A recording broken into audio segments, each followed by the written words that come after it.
Mr. Kennedy, and he has a lot to say to everyone out there watching. He's going to be on Wrestling with Savage. Stop yelling so much. Why are you yelling? Why are you yelling? I'm excited. You're watching this. This is Mr. Kennedy taking a chop from Savage. He just gave me a nice stiff one. Nice stiff one. Oh. Solid. So I appreciate you, bro. You're watching Wrestling with Savage, the best late night wrestling show in the world. I say you are listening to Wrestling with Savage, the best podcast in the history of podcasts. Pedigree, 1, 2, 3, Roger, you live by the champ. A last ride straight to hell, a tombstone, a choke slam. Here to give it to you raw. This is Wrestling with Savage, SmackDown. Hold the title, this is Wrestling with Savage. Raw. Because they are the best tag team in the world. It'd be my honor to be a guest on your show. Christmas fully arranged. Good job, Savage. It's the best town in pro wrestling. Take that fucking Raw, man. Yeah. Raw, fuck. It's MDK and Wrestle with Savage all fucking day. Okay. You got over here. Well, what do we got over here? Have your cake and eat it too. Look at anything. Pedigree, 1, 2, 3, Roger, you live by the champ. A last ride straight to hell, a tombstone, a choke slam. Here to give it to you raw. This is Wrestling with Savage, SmackDown. Hold the title, Shut this your is ass up Wrestling with before I Savage. make you see Raw. this man. Wrestling with Savage begins now. Yes, Wrestling with Savage does begin now. We are live. We're here, and tonight's a special night. I'm going to bring in Gilch right away because I'm sure he's excited. We have been big Cap fans, and if you don't know what Cap is, you're living under a rock. That's Creative Pro, and it's one of the best wrestling training schools in the country, run by Brian Myers, Pat Buck. Gilch and me have been going there often. Gilch, are you ready? Should we even make this man wait anymore? Are you guys ready for the man himself, Philip Cardigan, making his debut on Wrestling with Savage? What's going on, Philip? How you doing, buddy? Hey, how are you? How's it going? It's nice to see you on here. Dilch, I think there's some craziness going on with your sound. My sound? Yeah, I hear it's a bad echo. You sound like you're in a tunnel. Yeah, it sounds like you're trying to play GoldenEye or something, and you're in the submarine mission, and it's not working out well for you. Let me You're figure this caught out. by the Russians, and you're going to get shot up, all right? So, All right. Yeah, but not like the Switch version, like the N64. Oh, he's gone. he's gone. He'll be back, though. He's probably trying to troubleshoot that. Do you like GoldenEye? Do you like video games? You know, I haven't played GoldenEye in maybe 3 days. So Oh, yeah, it just dropped on the 360. So, yeah, no multiplayer, though. Pretty upsetting. No, I know. It's a What do you crime. currently play besides GoldenEye, like modern gaming? What are you into? You Uh, got Xbox? You're a Sony guy? no, yeah, well, I used to be big Xbox. Then I had a PS4, and now I'm strictly PC. Strictly PC, okay. Strictly PC. So I'm playing Spider-Man right now. I just finished Good choice. what did I just finish? Power washing simulator. Power washing simulator. Yeah, I wish I had like the patience to play a game like that anymore, just for the achievements. I can't do it. Right. But you, my friend, are Philip Cardigan. And why don't you tell everybody out there, just give me a quick little introduction for the people that don't know who Philip Right. Cardigan is. Who are you, Philip Cardigan? Well, you know, for the people who don't know, if you don't know me by now, that's okay. Don't worry, I forgive you. But my name is Philip Cardigan. I'm a professional wrestler. I like to, I wear cardigans to the ring. It keeps me warm. I'm full screen now, and I'm a big coffee drinker. You know, I drink my coffee in the ring, and sometimes when I do that, I get a little nuts. I get a little crazy. Some people have gotten hurt, you know, both physically and emotionally and with their feelings.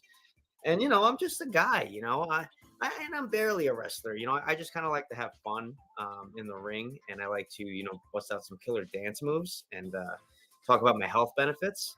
And sometimes I mostly do it because I'm bored, because my wife is off next door with the mailman Josh. They're having their own wrestling matches, but you know, I haven't seen them, but I'm sure she's going to be great. So is she planning an in-ring debut this year? You know, it's been a couple of years. I don't know when they're going to stop doing so many matches at mailman Josh's house, but You might want to go knock on the door just to kind of get an idea. I what's going don't on. want to. You know, You don't not invade the progress. privacy of the wife. Right. I bet you that gets you a lot of cookie points because then she's not invading your privacy. No. Okay, that's good. No. Philip It Carter, doesn't make a difference. born and raised in New York City. Queens. Queens, Howard really? Beach. I'm a Queens guy. I'm in Whitestone over here. Now, I was shocked to find out. I don't know if this is true or not. You're 37 years old. No, that's a lie. That's a Someone's lie. lying about your age because I was like, "There's no way." Somebody told me. Who said I'm 37? Cage match wrestling.com. Really? Oh, I think I said that as a joke on I was going to Instagram. tell you, you're the best I'm- 37 looking man, 37-year-old looking man I've ever seen in my life, Thanks. man. Hey, I'm actually 42. Oh, Gilch is back. Testing, call it testing, like- testing. Sounds good to me, man. Okay, sorry about that, gents. It's all good. No problem. He's a big fan of yours. Gilch has been watching you way longer than I have because honestly, I didn't even know what the hell was going on. I knew Creative Pro was there, but I was so wrapped up in life. Wrestling wasn't a big part of my life anymore, but that changed last year because I got sick of the gaming.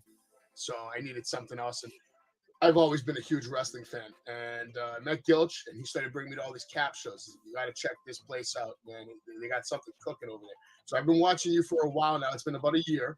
And every one of your matches, definitely 100% entertaining, 100% like fast-paced action. You got a great little shtick going here. And I want to see more of it. I think you should bring more coffee to the ring. If anything, you should increase the consumption of coffee that you drink every day. How many cups of coffee do you drink a day right now? A day, maybe 3 to 7.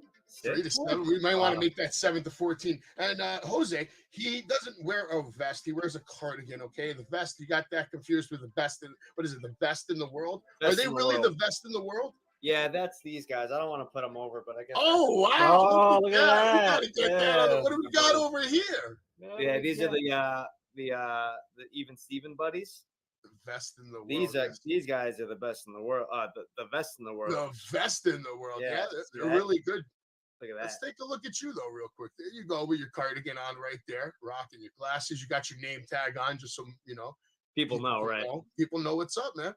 You're in the ring right there. You're obviously getting your hand raised. Was that a good night? That was a victory. I hope I won. I don't remember. You don't remember? I But don't blame judging off that photo, I probably won. you. You've had a lot of matches. You've been all over the place. Let's see here.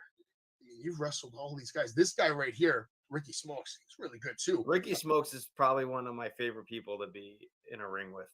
I mean, that kid, I think he was like 21. He told me he was driving from Massachusetts. Definitely has the commitment factor there. So it's got to be awesome to get to work with so many different people from all aspects of life and wrestling all over the country.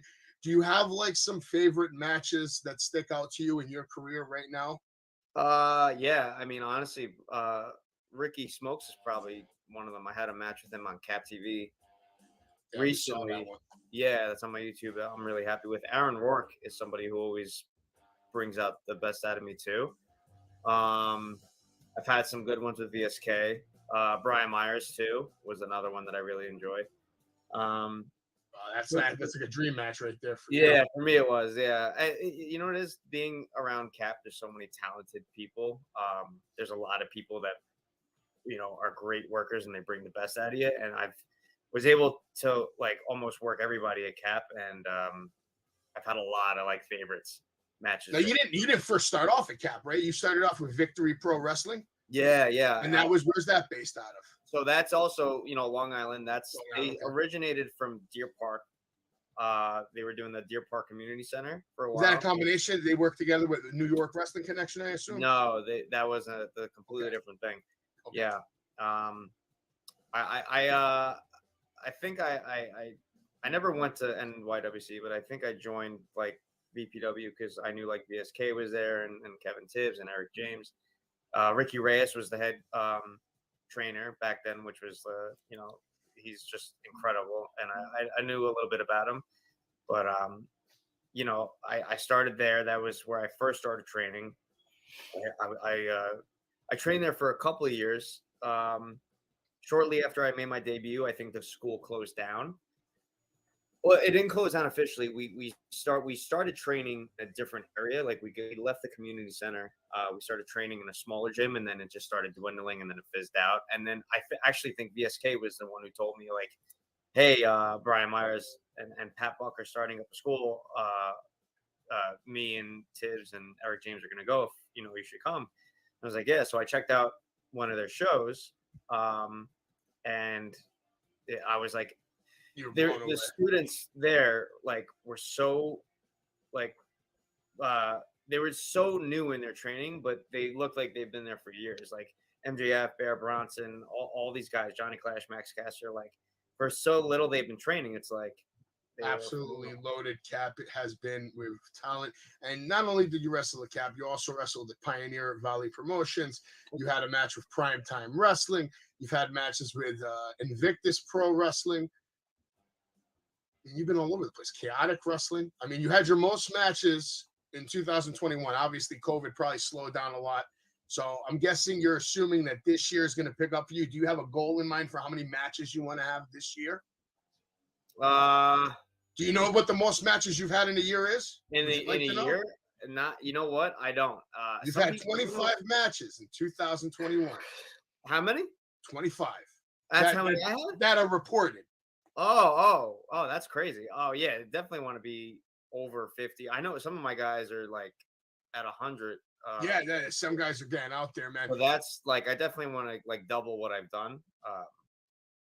Sometimes just life gets in the way, and there's no excuse. But I really no, absolutely, man. This is a tough dream to chase nonstop. People have no idea the commitment it takes, the hard work it takes. Forget about the work in the ring and all that. Once you're good at what you do, that comes easy. It's everything else that you have to do to get to that point, to get there. Whether it be rent a car, get a hotel, get this, food. Someone's got to do your laundry because those sweaters got to look good. They got to smell good. They got to smell good. I mean, I'm sure the dry cleaning bill on those things are not cheap. They're not. They're not. They're not. And just here's a cheap little pop for you guys. Make sure that you guys go support my man Phil Cardigan. You go over to Pro Wrestling Tees. You can pick up his cozy cardigan. You can pick up his new Caution hot shirt. If that's for the coffee lovers out there. He's got some other nice shirts out there. He also has Twitch. What do you stream? You stream anything lately? All right, so I haven't in a while, and the reason for that is because I'm doing a rehaul of my whole Twitch system. Okay. So keep an eye out for that. I'm gonna make an announcement pretty soon. So it's gonna be a completely new Twitch channel. Twitch is great. All I would do is just maybe you can play video games like in a little hot tub while you're drinking coffee. You get like 10,000 people watching you in 5 minutes. Right? Oh yeah, 100%. Can we just really quick, George? Savage just wanted to show our viewers just the lineup here and the names that come through this place. I mean, please do. The big ones obviously jump out. Everyone knows Caster, Bronson, MJF, Sterling, Chris Stat, Liam Davis, Leo's recently. But for the guys the names that you don't know on here, anyone that's watching, everyone on here is just puts on banger after banger. I mean, the talent that comes out of this school, man. I don't think there's a better school putting on independent shows anywhere on the East Coast. I don't think so either. And I'm not just saying that because I'm there and I'm like supposed to say that. I truly believe that we're like the best produced. And these people on the wall are like. Now my question is that last spot on the bottom right. That's going to be yours, isn't it? Oh, 100%. Yeah, unless maybe somebody like who's not on there. Can you pull that up? Of course. Yeah, he goes got you. Pull that up right now. There's a lot of people not on there yet. Let's see. All right, so Dante's on there, Mike's on there, Leo's on there, Jack Thompson's on there, Smart Mark, MJF. Okay, Bobby's on there. I was gonna say Bobby Jr. Yeah, but Bobby's on. He's on there. Dude, Bobby Jr. got on there before me. Well, now we have a reason to have a match. Yeah, I know. I got to challenge him right now. That's it. What you got to do is the guys that are still wrestling there that are on this list. Bobby Orlando's one of them.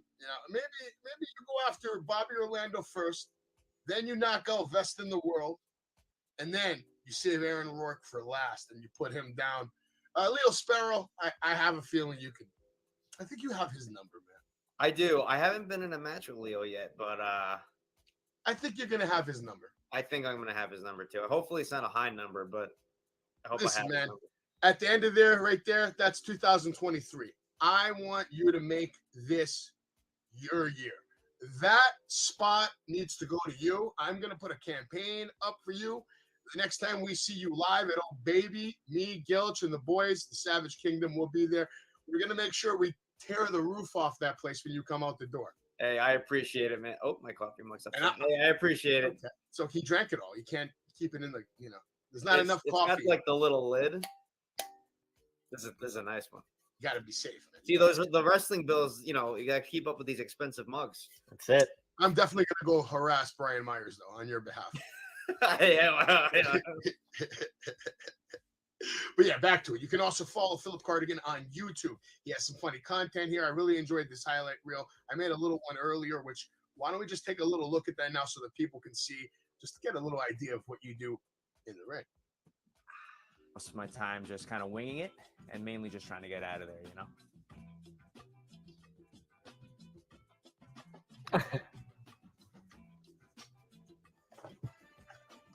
and use them as a chair to.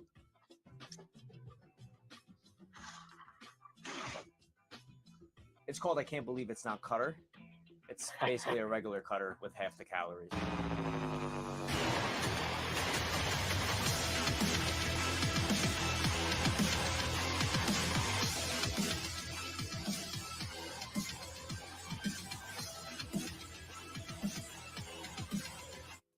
Nice, Franz. Yeah, no, you're good.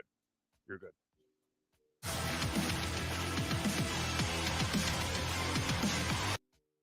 Tell me, man, you got the whole shtick down. Like, Nice. that was a great 1 minute trailer. It's probably one of the better ones I've seen put together by someone on the indies. And the only thing I would tell you is, man, your channel just needs more content. We need to get you like blown up on YouTube. And it's all about the shorts on YouTube. If you just make 4 videos a day, 15 seconds each, one for coffee, one for motivation, one for maybe entertainment, and then one for sleepy time. Bro, you'll blow up within a month. You'll be a viral sensation. Thanks, That was a man. beautiful Yeah. frog splash, by the way, too. Thank you. And I love the cutter, the cutter, and half Oh, the yeah. calories. That was Perfect. What a twist on that. Did you think that one up yourself? I think we were throwing names out there. I Cool. forgot who it was who actually said it, the name of it. As soon but- as someone said it, it just stuck, right? Like that's yeah, it. there were so many different cutter names. I was like, oh, what's a good name for a cutter? And there was like, It's this. a nice that, touch. this, Listen, let's be honest. Yeah, It's yeah. a nice touch. But yeah, Thank you, follow my boy on YouTube. He's got Twitter. All right, I'm already following him right here. You go there, you click that Oh, follow. no, follow. Oh, you got it. Great content. No, I want to follow. He's also got Instagram, of course. And most importantly, you can go over to Creative Pro right there and pick up tickets for the upcoming show, which is Oh Baby, which we're going to get more into. We'll be talking about Oh Baby. Let's get back to this real quick. What do we got? That match was awesome. I can't wait till I see the next one between you two. You've had a lot of matches. It says here, did this match happen? Because you said you never fought Leo so Sparrow. This didn't match, happen. Not yet. This match is a little bit different. I think this show is really pretty creative. So the whole theme of the show is the characters that you normally see and love are actually going to be played as different characters. So CPA, right, is known as Carl Patrick Alabaster, and then myself, I'm going to play Ned Relish. And we're together with a break room. Okay. I'm not going to give any names yet. The Office, the break room. It's great. Yeah. That's great. But it's definitely a cool twist on characters that you see. Like, for instance, Leo Sparrow. I forgot which one he likes to hit me in the face with his lettuce or kale or whatever the hell he comes out with. I don't appreciate that. I don't either. Sometimes I'll be in, we'll be in the locker room and he'll be like, "Hey, Phil," and then he'll just throw it in my face, and I'm like, "Why?" Like. Leo seems like he's very busy. I think he's like always doing something every minute of the day too. I don't even think he sleeps. No, I don't think so either. Probably from all the greens though. 100%. Probably very healthy. It's a spinach overload. I could tell you that. Just I don't think vegans should be eating that much spinach, but not that much spinach. He might end up outlasting Ric Flair the way he eats. If he doesn't start drinking and flashing anyone on an airplane, should have a good career. Well, he should definitely cut back on the lettuce. I'll tell you that. And I don't mean they want to add some meat to that diet too. But maybe we get him on here and we talk about it. I don't know. I've tried hitting him up. We got to keep trying. He's a busy man. But here you are in the ring. You see your gimmick and everything you do in the ring. It looks like you're just genuinely having a good time. You're dancing, you're flowing, and then of course you're pulling off like sick moves that somebody might not expect, because you're in there just dancing 1 second, and then the next thing you turn into this crazy professional wrestler, just hitting a nasty cutter or a super kick or hitting someone in the nuts off the top rope. I've seen a lot. We got some nice shots, and apparently you like to spank people too. What's this? Yeah, I haven't spanked anybody in a while. It's been a while. I think that was the last spanking I gave. Are we holding back on the spankings? Yeah. Explain this. Why do you have a crown and a king? You were the king of New York? Oh yeah. So Victory Pro. So the picture on the left, I pulled a cramp mid photo shoot, but the picture on the right, I won the King of New York tournament, which was crazy because I didn't even know I was in a tournament. I kind of just won the match and they gave me a crown. You just kind of showed up and became the King of New York. Yeah, I wasn't even booked, I don't think. And then I won the match and they gave me a crown and the cape thing and the staff. I lost the staff, but I didn't tell them. And now I realize I probably know that because I said it on air. But yeah, I became the whole king of like New York, and New York's pretty big. So I think that's. Are you still the current king of New York? I am. Nobody's beat me for that title. I love it, man. You should get on the mic and let everybody know, man. And you did it while. What's your favorite brand of coffee, or do you make your own coffee? My favorite brand. I figured that would be an important question to ask. That is an important question. Has anybody ever asked you that before? No. What I've gotten asked is, how do you take your coffee? Okay. Nobody's ever asked me. That's a great question too. Actually, I want both answers now. It is. I'll give you both, but nobody's ever asked me what brand I like. I do like. I like a dark roast coffee. That's like my thing. I'm talking 7 scoops of Splenda. I know it may seem like a lot. Sounds like my mom. Yeah, it's not a lot if you really think about it. Like 8 would be a lot, but 7's not a lot. Nah, 7's fine. Yeah. I do switch off between Starbucks and Dunkin'. I think I like Dunkin's holiday flavors, and I think I like Starbucks's, regular kind of stuff. But do you have a favorite holiday flavor in general? I'm guessing it's pumpkin spice, maybe. No, that's a common misconception with me. No, but I like gingerbread. It's one of my favorites. I don't like white mocha. White mocha sounds okay. Yeah, I never really got into it. But gingerbread, anything like ginger, I like. Pumpkin spice is good too. We're gonna have to go for some coffee. I know some artisans that actually make very fine coffees here in Queens. We will 100%. Listen. Oh my, it's upside down. But we will definitely 100%. You like cheesecake? Do I like cheesecake? Yeah, sure. Yeah, is that a serious question? Cheesecake, are you a human? Cannolis. Love cheesecake. Love cheesecake. All right. Okay. My family, they have some nice bakeries. Pretty good. They own them? Yeah. So we'll get you. We'll get you taken care of. Either we'll do one or two things. We're gonna sit down, we'll have some coffee, we'll have all the cake in the world you want, or if you want, we do some late night nice. All right. After it closes, we get you some VIP access. You can walk the aisles, take anything you want, have literally a buffet. Is this on the books or off the books? For you, it's you're covered. You're good. Okay, yeah. You have me with you, so I wasn't sure if you were a cop or something, and and then of course they make you some coffees. We can get you like a buffet of coffees. We'll do a whole thing, maybe a coffee cake tasting with Mr. Cardigan. All right, that'd be great. We'll do it live. You might know the bakery if you're from Queens. Which bakery? Martha's Country Bakery. You know what? I don't. I'm sorry. It's okay. I'm sorry. Most people in your line of work right now are too busy to know what's going on with the rest of the world because they're too busy taking over their own little personal world. I saw one of the comments says I want what Gilch is having. What are you having, Gilch? You seem very giddy. It's just water, to be honest with you. Sure it is. Yeah, usually by we should be off the air by the time I'm in another dimension by around like 11. Yeah. That's Michael Jordan's personal juice. That stuff. Yeah, secret stuff. The secret stuff. There you go. The secret stuff. Let's get back to the slideshow though. So you were the king of New York. You like to party. You're there partying with looks like Matt Cardona over there. Are you putting on a show for Mr. Cardona? Matt Cardona's doing my dance right there. He's doing your dance. Not even pay him to do it. Are you what a story, and are you disappointed that he didn't participate in the Royal Rumble? Oh yeah. I'm glad Chelsea was there. Yeah. I was happy to see Matt. I was hoping to see Matt, but I was happy to see Chelsea there. What do you think of Matt's career the last couple of years, man? I think he's done his best work of his career. I think he left the WWE, and I don't know if people really thought of him as what he is now, and he proved everybody wrong, and he's had easily one of the best runs he's ever had, and I Definitely think deserves that Independent Wrestler of the Year award. No without doubt a doubt. about it. 100%. Kind of happy he's with Impact still a little bit, so he can do his thing with Myers, have some matches there. I really like what's going on with Joe Hendry right now. So it seems that you're a fan of the product. Do you watch all the shows weekly? I try. If I can't watch them weekly, I try to watch clips and kind of catch up on there. Do you have a brand that you prefer right now over anything else?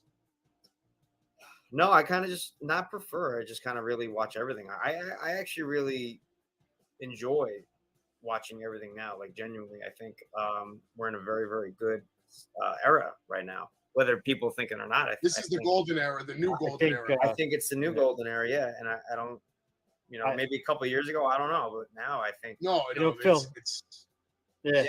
I've said it to a couple of guys, Phil. I feel like AEW coming on national television, and people watching them on television, and then they say, "Wait a minute, this guy I just saw Wednesday night on TBS TNT is now wrestling at my Knights of Columbus down the block." And I think that's kind of helped the indie scene, like the last couple of years. Really, the crowds are just getting out there now. I feel. 100%. Yeah. There's work everywhere, man. I mean, look at all the different promotions that are putting on shows each month. I mean, my calendar is jam packed. Like I can't even explain to you how packed it is with wrestling events now. But speaking of wrestling, I want to actually ask you, what's your first memory of professional wrestling? My first memory of you sitting down, watching it, consuming it, enjoying it. So I moved from Howard Beach to Long Island when I was, I think, 7. And I met my next door neighbor who was the same age as me. And we were kind of just becoming friends and talking about what we like and stuff. And he was like, "Do you watch wrestling?" And I was like, "No." I'm like, "What is it?" And he came over and he put on, I think it was Raw. It was 2001, and it was during the invasion angle. And the first thing that I remember seeing was the segment between Trish Stratus and the Big Show. And I was like, wow, that's a really big man. And then I saw a match. I think the first match was Jeff Hardy versus the Hurricane, maybe. It was my first match, but then the whole show was just insane. And then obviously I fell in love with it, and I fell in love with how these guys are larger than life. And probably took less than a month, and you were addicted. No, it took less than an hour. Yeah. So how did your parents manage to keep you away from professional wrestling for 2 years, 3 years? You were 4, 5, 6. Wrestling's pretty mainstream. You were going to school. Nobody at school was talking about Stone Cold. It was the talk of the town. I remember RVD was starting to get over in the WWF, so everybody had RVD merch and stuff. I remember that. My cousin actually photoshopped herself with a picture of RVD, and it blew my mind. She told me it was real. Nice. She's like, I met him. And I went and told all my friends. I was like, your cousin met RVD. And then we had a kid like that in my school, but back then Photoshop didn't exist. Apparently he was on the airplane with Stone Cold and Mike Tyson for that was a press conference in Boston. Sure you were. Sure. Yeah. Right. No proof though. No proof. Right. When she told me she photoshopped it, I was devastated. I had to go back and report and be like, guys, she's not that cool. What was the first live show you went to? And then second part to that question is, when did you know that you wanted to actually do this and become a professional wrestler? Great 2 questions. So my first live show, it was at the Coliseum, the Nassau Coliseum. And I remember it was a house show, and it was Kurt Angle versus Stone Cold in the main event. Wow. And Stone Cold was, it might have been either a house show or a Raw taping, whatever the case. Maybe it was a Raw taping. So Stone Cold was my absolute favorite, and I couldn't wait to see Kurt Angle versus Stone Cold. And when the pyro hit for Kurt Angle, I hated fireworks, like absolutely hated fireworks. I was bawling. I was like, ah! And my dad had to like take me out for a little bit just to calm down because I wasn't expecting it. I hated fireworks. And then by the time, That shit just messed you up. it did. And then I missed half of the match I actually wanted to see. So if you're in like WWE, let's say in a couple of years, and they want you to have pyro with your coffee stomp or whatever it is that going to be a problem? Well, here's the thing. I've outgrown that. I think that would be great. Just like skit, like, you know, everybody comes up with their pyro, does their big like, oh yeah. Maybe you just come on and you're fucking terrified of it. Well, it wouldn't be a skit. Yeah, real life. Well, that's even better. Right. That's entertainment. Well, it's a skit, but it's real life. Yeah, of course. Absolutely. You gotta stay face. Unless they watch this, but it's okay. Right. No one's gonna watch this. This isn't live, so we're not gonna. You could edit this part out, and we'll tell everybody. Absolutely. Yeah, it's definitely not live. Not at all. Why would we go live in 2023? We're not doing that. We're not doing that. Jose actually did have questions for you. He wanted to talk to you a little bit about VPW and how it was working with all the wrestlers there, taking the advice and then applying it to your character, Grammar Cop. Right. That was a whole different character. I think we definitely have pictures of that. That's a great question. That is a great question. I hope Jay's still here to hear the answer. Every time I enter, I don't remember making that. Did you make this or someone made this for you? No, I think Hallmark and you and the Hallmark are meant to be. Let's be honest. I forgot about all these. And oh wow, look at you. You're being a bad boy over there to the left. Wow. Yeah, that's prison Phil. Now who photoshopped your face there? That was me. But it's not photoshopped. Tell me about this match. But first you can answer Jay's question. Yeah, let me answer Jay's. So wait, what was the question? It was I want you to talk about VPW. Oh, okay. So when I first started with VPW, I was around incredible talent, like I said, like VSK, Eric James, Kai Katana, who's now Filipino Grigio, Ricky Reyes. And I didn't. Whenever I thought about like wrestling and who I wanted to be, I could never think of the character, right? Like the worst thing, like you hear it all the time, is like, I want to be myself, but amped up to 11. Like I didn't know who I wanted to be. So the promoter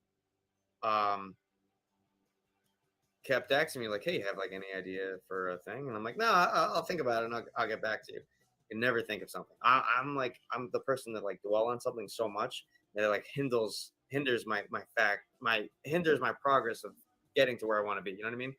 So one day he's like, hey, listen, I've had this idea for a character that I really think would go over well, and I think you would do it really well. He's like, it's about like this grammar guy. He's a police officer. He corrects people's grammar. He's a heel. He cuts a promo every match and corrects people's grammar. He's like, you want to do it? And I was like, no. And I no, thank you. And he's like, all right, I guess, all right, whatever. So he pitches me again. He's like, hey, Grammar Cop, I was like, you know what? No, I don't know. I'm not going to do it. So what ended up happening was he put me in a stable with, this was my debut. So two wrestlers were, there he is. There's Grammar Cop. You could see the picture on the left. No vest with the vest. Picture on the right. No vest. I started hating the character more and more as the years went on. And it shows.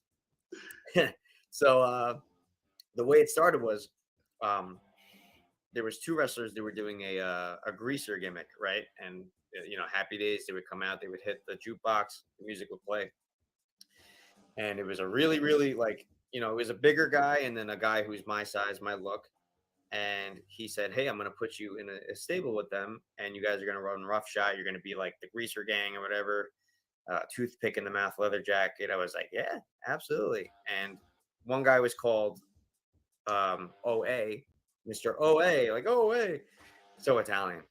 And then I was going to be AO, like OA, oh. So, right. Hey, la fangul. Yeah, well, right. Talking to me? Yeah. Right.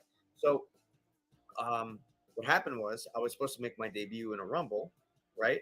And 3 weeks before I make my debut, one of the guys quits. Oh no! Like the muscle of the group, and I was like, all right, whatever. I guess we'll just be a tag team. And they just dumped the whole story. No. So what happened was he quit. I'm like, all right, I guess we're being a tag team. 2 weeks, a week later, the other guy quit. So I'm like, they're gone. And I'm like, I go to him. I'm like, am I still doing this? He's like, yeah. I'm like, all by gonna, yourself. like, introduce myself and kind of, and he's like, yeah, just, they'll figure it out. Yeah. Like, all right. You're all right. So I make my debut, right? And their music plays. So the fans already know who they are, but they have no idea who I am because I'm making my debut. So I come out there and I already look like this other kid. I'm the same height, same look. We look very similar. I come out, I'm doing the whole thing, and everybody's like, who's this is guy? that the same? Honey, is that the same person? And I'm like, so whatever. So it like that wasn't working for like the longest time, and I felt it, right? And one day he's just like, grammar cop. I was like, yeah, I'll do it. And on paper, like it works, right? Like heel character, grammar cop, corrects everybody's grammar. Everybody hits a grammar cop, right? Bad guy, and a promo. Just an asshole. That's right. Grammar Right. Supposed to be. But you know what it is, man? Like it wasn't. Have respect for the cardigan. That's what I'm saying. Right. So it wasn't like my thing, and I lost interest after a while. But the thing was like I kept hearing some type of reaction because on paper it's a good character, right? Like I used to have like little 8x10 citations with different nouns and stuff, and I would sign them, and those would sell pretty decent. So I was like, all right, maybe I'll stick it out a little longer. But taking like advice, like I was always getting advice from the VPW guys and like what to do and how to better my character, and it always helped. So to answer his question, I hope I did, but it was I don't remember what the core question was, but there was kind of like what you learned from there. Yeah, there's a lot of people who helped just character development over there in general, and same thing with the sweater character created there. So what happened was so I went to Cap, right? And I went to Cap as grammar cop. I was in the faculty with Smart Mark Sterling, Raleigh Allen, and Wally the janitor. And at this point, I like completely lost interest of the character. So I started thinking about, new ways to.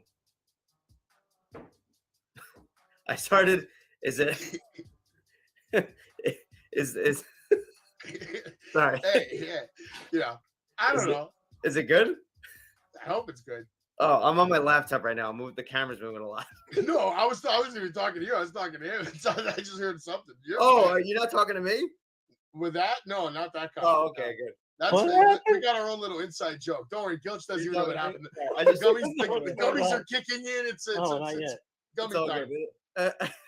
So what happened was I lost. It's hard to go off from there. Yeah, you might just get away. Don't look at the private chat. That's what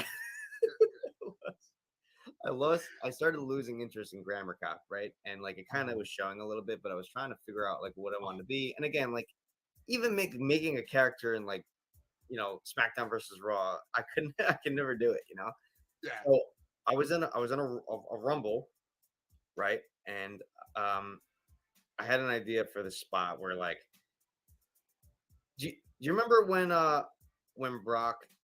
I actually just saw this clip the other day, and it was like the same thing that happened. Do you remember when Brock and Cena? I guess they were in like a hardcore match, and Brock jumped off the stairs over the ring. Steel stairs, and so it looked wild. Yeah, absolutely wild spot. So that I did that before that actually happened. I wasn't trying to copy that. I did it off somebody's back to try to eliminate somebody in the Rumble. So the same exact thing happened, but instead of me being, Brock Lesnar's size and landed the same way, I landed straight on my head. I was knocked out cold. and Nice. a huge Was concussion. that your first concussion?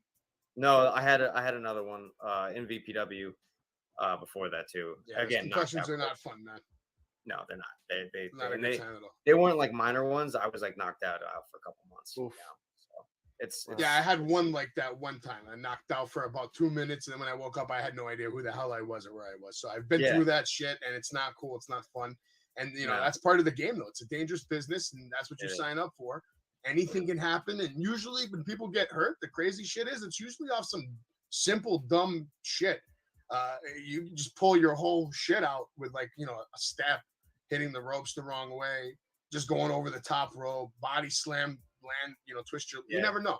You never know. Like people turn a certain way. It's you know, people think like, oh, you know, this spot is so crazy. But it can happen anywhere. When you first started training, man, like, was there anything that intimidated you about like the business in general, or like the approach to training, or the fierce physicality of everything? Well, I mean, not at first, because I was obviously not, because you're still doing it, man. But a lot of people, you know, they don't make it past that first, second day sometimes. Oh, it's crazy. It's tough, man. I mean, I remember I was so excited. I never did sports, right? I was never an athlete. I remember trying to do amateur wrestling, but I saw there was no ring in there. I'm like, I'm out of here. So, you know, it's like the first day I was like, no, I didn't know anybody in the business. I didn't know what to expect. There were no like YouTube classes on like what to YouTube videos on what to expect, right?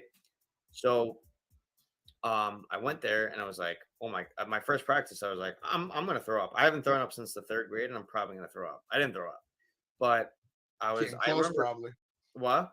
Probably came close. I did. I came very close, and I even recently I almost threw up at a practice too. Like, it's crazy. So it doesn't change.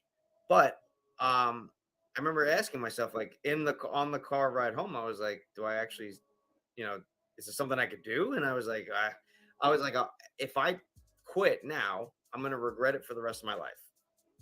And you know, thankfully, I didn't quit yet. But no, I don't think you are. You push through all the toughness, man, and that's what it takes to be a pro wrestler. Because you got to get ready if you want to start making money in this business, like in a next generation kind of way. You're going to be on that road. It's not easy. 200 days. It's not. I tell the newer students, I'm like, listen, just be prepared, because it's not. I think some newer kids come in and they think it's one way, and it's, you know, it's not as hard, or it's like an acting class. It's tough. And you know, some young people are very hard to get through. They have a certain mindset. They see some of the young talent on TV, and they're like, "Oh, I can move like that. This is easy." Yeah, okay. No, absolutely. I saw this match with you and VSK. I was really excited to actually watch it. You guys killed it, by the way. Just great match, great performance. I love the little match. You had a match, and then you had another match. I mean, the little wrestling buddies had a match, and that was great. This was great, by the way. Who came up with the whole thing for the Wrestling Buddies match, and who came up with the Shawn Michaels poster? Oh, okay. So that's a funny story. So that's this guy. You can find this. You can message me for one of these, or you can find me at a show and I'll send them to you. Small cheap plug. So these I had these made, right? And VSK hit me up about these and got these made as well. So when the match was announced, he was like, hey, I have a funny idea that we could do with the buddies or whatever, and we're, you know, a quick match or whatever. So, you know, that was the idea. And it was a fun idea. I think, you know, the fans liked it, hopefully. And the idea was we were going to give them to each other as Christmas gifts, and then see which buddy is better, and then have a fake match, and then have a real match. The poster, I printed that out because if somebody doesn't know, VSK loves Shawn Michaels. Huge Shawn Michaels fan. They're a big influence on his career. So didn't tell him that I was going to do this. I printed out that Shawn Michaels Playgirl poster without telling him. I was just going to pitch it to him and be like, hey, I don't remember how I was going to do it. I think I was just going to like frisk him and then find it on his person or whatever. So he said, hey, let's do this thing where we pulled the buddies out of a Christmas bag. Not this one, not this guy. This one. We'll pull the buddies out of a bag and we'll surprise them. So then I said, "Oh, I'm gonna put the Shawn Michaels poster in the bag and rib him and not tell him and see what he thinks." So when you watch the match back, that's his real reaction seeing the Shawn Michaels poster. he had no idea. And it's very hard for me to hide it. No, that shit. I was there live and it got a huge pop. You got a huge ovation. Everybody, like the whole thing was over. The whole segment was over. Everybody in the building was enjoying it, loving it. And then just the look on VSK's face when he sees the Shawn Michaels poster, it was a nice touch. So you guys set that up like perfect. It couldn't have been done better, to be honest. Speaking of Cap, I also was there for this match when you went flying off the top ropes right into this gentleman's nutsack. That's a wrap for him, man. He's hopefully feeling better. What was that like working with Bully Ray? Oh, it was insane. It was that your first time working with Bully? Oh yeah. It was like probably like one of the coolest moments I've ever had wrestling. Like looking back on my career, I would imagine that was up there for sure. That's probably like top 2 maybe. That might even be number 1. I don't know, but really, really cool, really fun experience. I was so excited when they announced the match. And like, you know, like me some good doing spots in that match. What's up? There were some great spots in that match. Yeah. You definitely had the freedom with the facility. You know, you could really get up there. Right, and he like pushed me. He pitched me doing the what's up and all this stuff, and like he just wanted to have like a good match that made sense and it was fun. It was great, man. He's unbelievable. He's so much knowledge. I was always a big fan of the Dudleys growing up, so it was really cool. Really cool. Really cool. He's something else, man, and he's doing his thing on Impact right now. How about this man right there? Is that a young Bryce Donovan right there? That is a young Bryce Donovan. Yeah, he's come a long way. You have any update on his hand situation? I heard he got a little hurt. Yeah, he's going to be out for a little bit. It seems like he's making progress. I'm hoping to see him soon and get the Cap, the title. It sucks because he's one of the most talented people I know in this business. Yeah, he's awesome, man. I mean, he's already had matches on AEW Dark. He's definitely, heading up there. So what's the story with the championship title? Is he still the champion, or are they going to vacate it, or are they going to have a tournament? I don't want to. There's some breaking news that we can't spill. Yeah, well, you're gonna have to see February. I was trying to see if I could get something out of you. You can't wait. I got you here. I might as well ask. Obviously, we're Cap Marks. Here's another picture with, like you said, one of your top moments being in the ring with an absolute legend, Hall of Famer. One of the most decorated tag team champions of all time. And speaking of tag teams, I wanted to ask you: do you prefer single matches or tag team matches? That's a great question. I think I prefer. I think I prefer. What's up, Jake, the Tribal Chief? I probably. It depends on. So, like I said, growing up loving like the Dudleys and I love tag team wrestling. Like it was always tag team wrestling. Well, you grew up while you're watching it at one of its peaks, man. Yeah, exactly. Like that's. Hardy Boys, Dudley Boys, Edge and Christian. Do you have a favorite tag team of all time? Is it the Dudley Boys? It's probably the Dudleys. There's so many though. Like I loved Beer Money. I loved Beer Money was great. Beer Money was awesome. Absolutely. The Rockers. There's so many, and it was always more interesting to me to have 4 people in the ring instead of just 2. So in a sense, I kind of prefer tag team wrestling because there's just so much more creativity and so many more things you could do with it. Do you sometimes feel like you are more of a sports entertainer than a wrestler?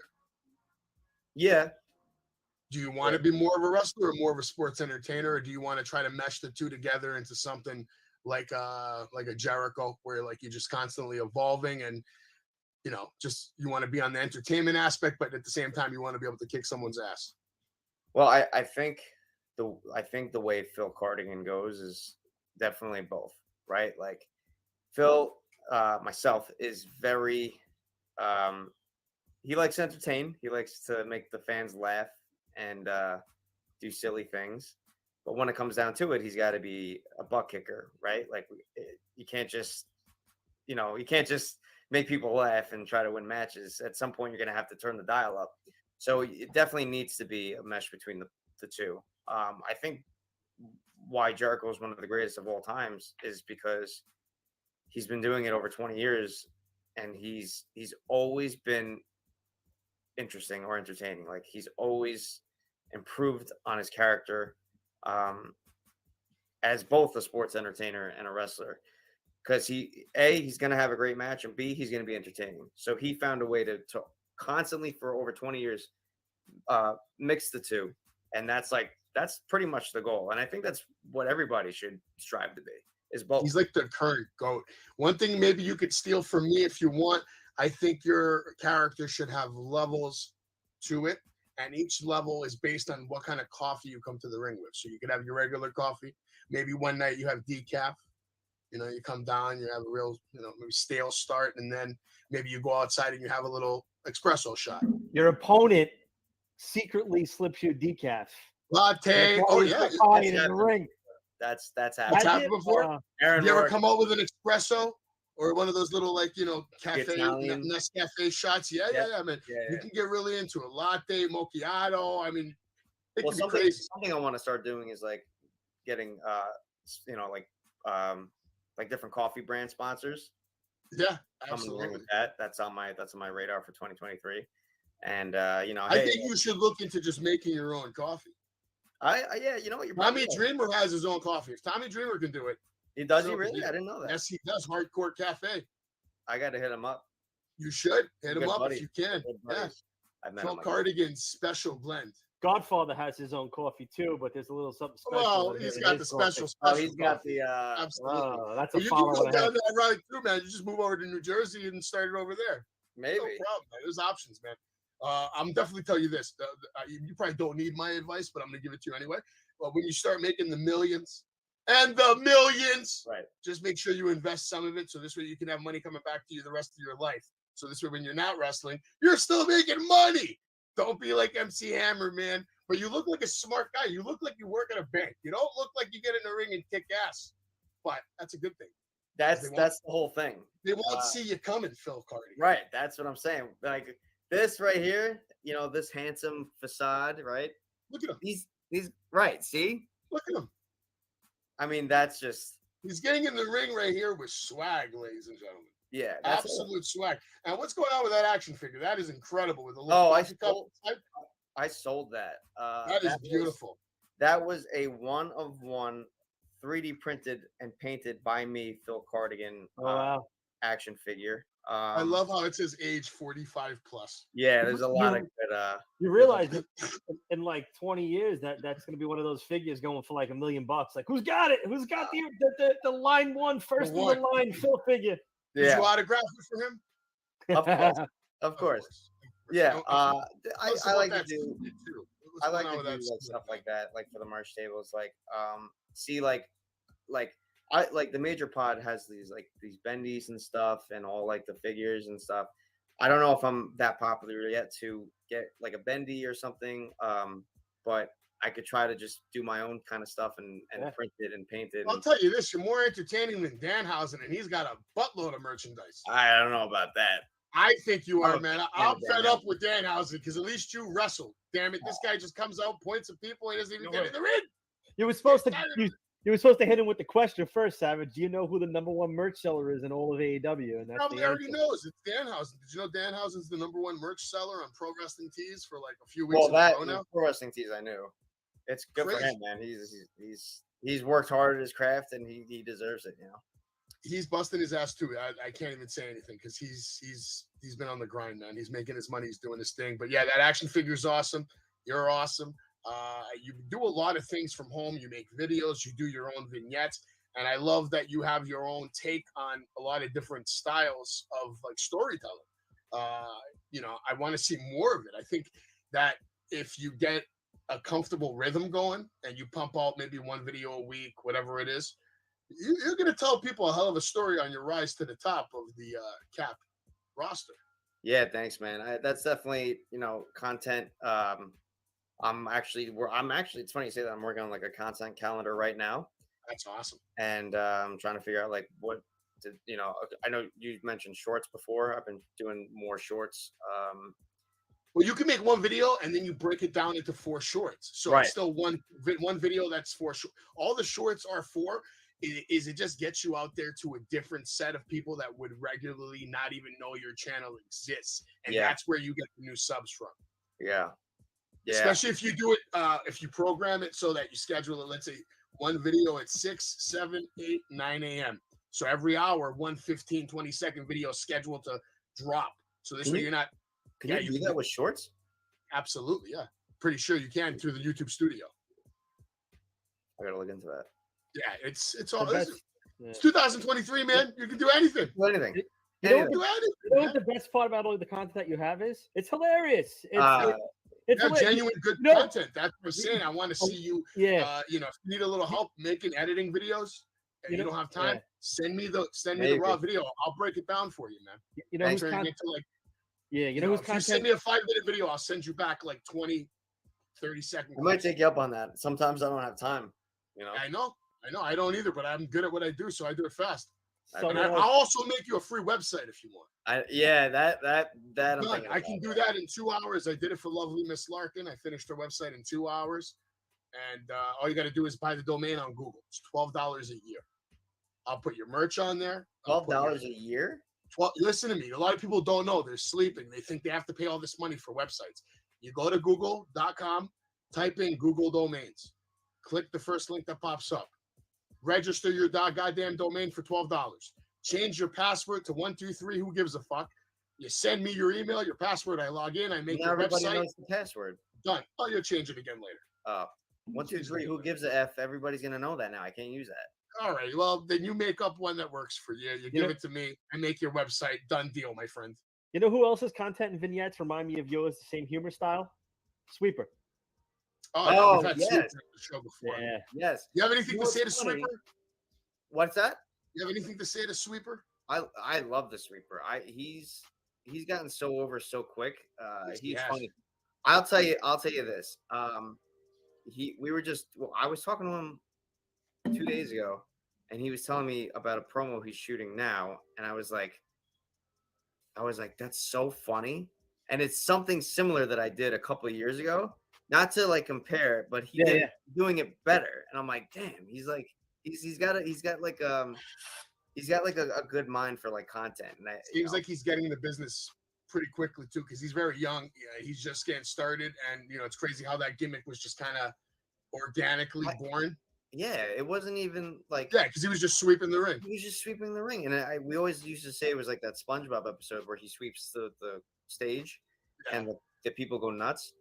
And he just ran with it. Like he took it and ran with it. Like not a lot of people. You never know what's gonna work, man. I mean, but like Gilt said, you got funny content. You got videos like this where you and Macho Man. Is Macho Man your all-time favorite? Speaking of Macho Man? 100%. And a shout out to the Poffel family. He lost his life. I think it was yesterday morning. The news broke today. Yeah. Lanny Poffel, the genius. Did you ever see a lot of his work? Do you go back and watch a lot of old wrestling just to kind of? I try to like refresh. It sucks to lose him, No, absolutely, man. The guy was ahead of his time on the mic and in the ring. Very underutilized, in my opinion, in the WWE, especially over the last 10 years. He could have still been doing all kinds of stuff in the big time. He probably could have cut a better promo than 90% of the roster. But what are you gonna do, man? But speaking of Macho and all that, do you have like a Mount Rushmore of like all time? I don't want to put you on the spot. If you don't have one, your Mount Rushmore. Yeah, your Mount Rushmore. It could be. Everybody has a different answer usually. Yeah, I've gotten this question before. I just for me, it's Austin Rock. Well, what are we talking? Are we talking like you can whatever you want? Like, you want my Mount Rushmore? I'll give you my Mount Rushmore. Yeah. The mountain that it's formed on is created of Andre the Giant, and then on top of him, you have Hulk Hogan, Ric Flair, Stone Cold Steve Austin, and Triple H.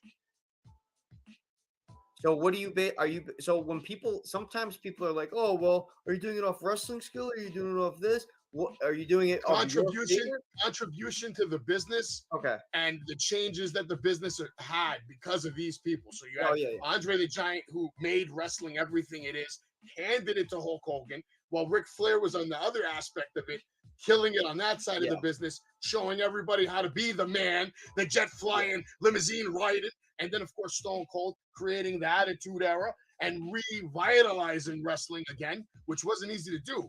Nobody else did it. Stone Cold did it. Well, he did it with a lot of help from a lot of people, but he was the main catalyst for that promo. And then Triple H for his overall work in the ring and behind the scenes. This guy's created more superstars over the last 10 years than anybody else. Him and The Rock were. Listen, him and The Rock were prime time at a time when wrestling could compete against any show you put on television. Like ratings, you can have 150 annihilated. You could say The Rock, Randy, Cena, Undertaker, Mankind, Bret Hart. You could throw any of those. Shawn Michaels. It's hard, man. I think mine would be like, I don't know. I'm going off like favorite. This is Phil Cardigan's Mount Rushmore. Mine's Austin, Rock, Flair, Savage. Austin, Rock, Flair, Savage. And honestly, probably either Taker or Hogan. Okay. You can't go wrong with that list.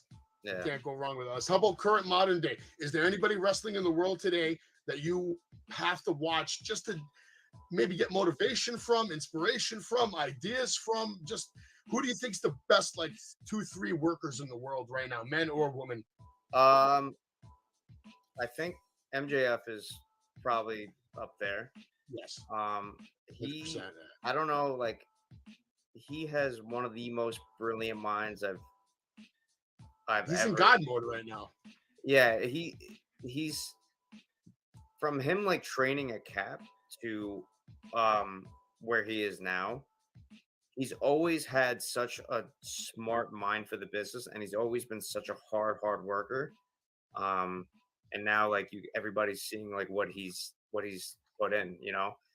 But I think most of the wrestlers today, like even myself included, don't have the mind he has for like what a good wrestler. He's like from another era, man. Yeah, it's crazy. We used to joke like he's in the not the wrong time period, but like he's like ahead of his time. It's crazy, man. He's unbelievable. It's been incredible to watch his progression. I wish I was there when he was doing his thing at Cap. Did you get to see a lot of his work at Cap? Did you have training sessions with him? Yeah. And do you have any like maybe stories that you'd like to share with the Savage Kingdom? Yeah. I mean, he like I said before, he was one of the early on students that like when I first went to Cap, like you knew people were gonna have something when you watch him. Like MJF, like everybody knew he had something. I remember there was like I didn't know too much about him, right? I knew he was like a heel. There was like I think there's a clip on YouTube somewhere. Black Star Coffee Shop in New York City. I got it. All that. Delish. I'm gonna take your word for it next time I'm in the city. So there's a clip. It was him versus Brian Myers, and this was like right as he graduated, and like Brian like gave him a spear, and like he stayed down for a while, and like we're like, oh, I think Max is hurt, and you got the referee coming in, and like some of the boys from the back coming in, and we're like, damn, I'm like, this isn't looking good, and like he's just like not getting up, and I'm like, I'm like, it looked like he kind of like hit his head a little bit, and I was getting kind of worried. All of a sudden he gets up, rolls up Brian 1, 2, 3 for the win. I was like, this son of a gun. And that's when I knew. I was like, he's good. He's good.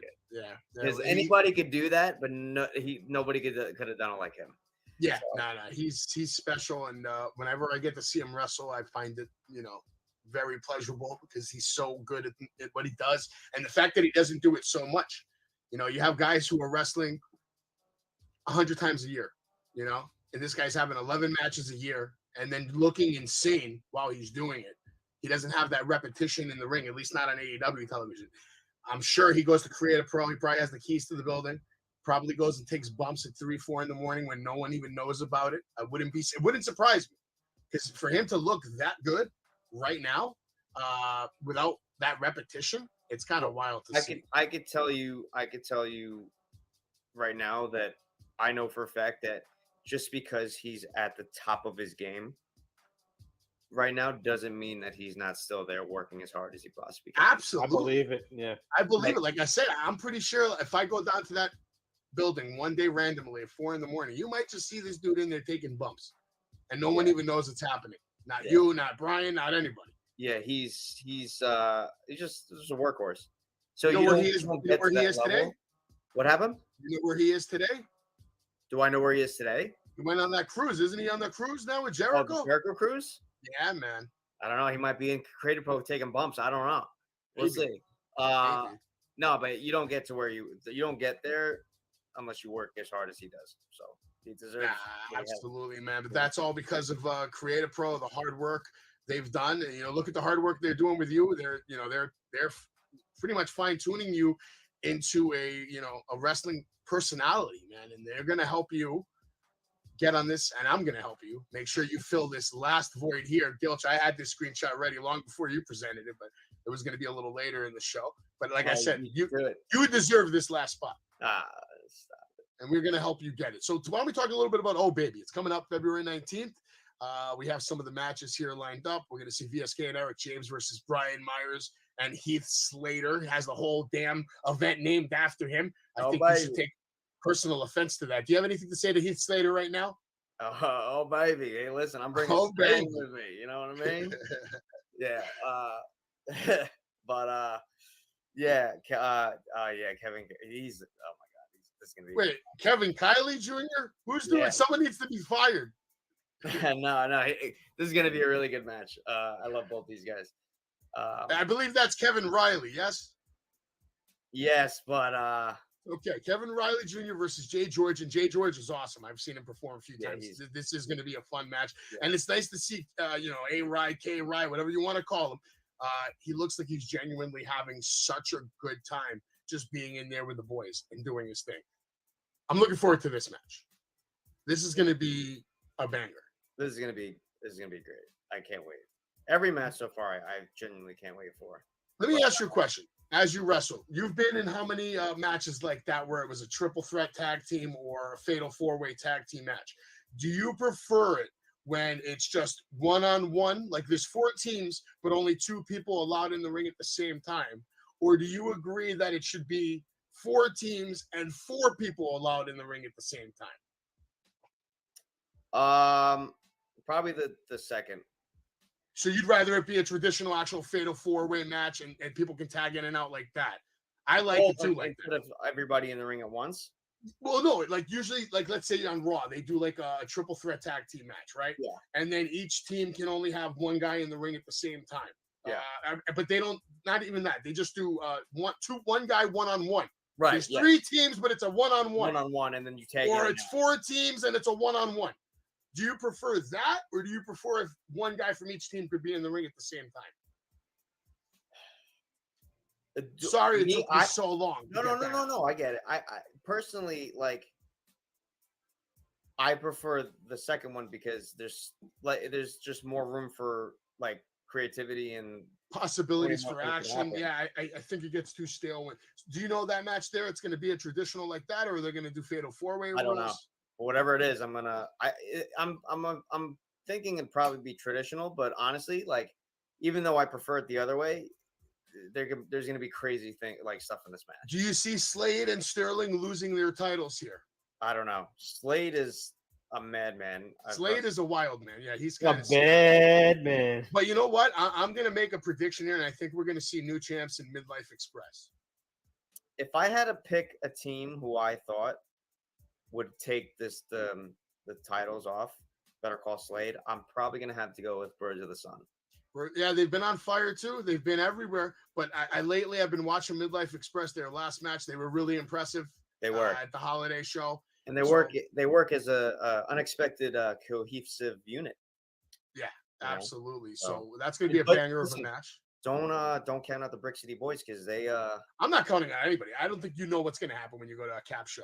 No, you Anything don't. is, anything's on the table. Here's a sleeper match of the night, though. 100%. It's going to be a banger. Oh my God.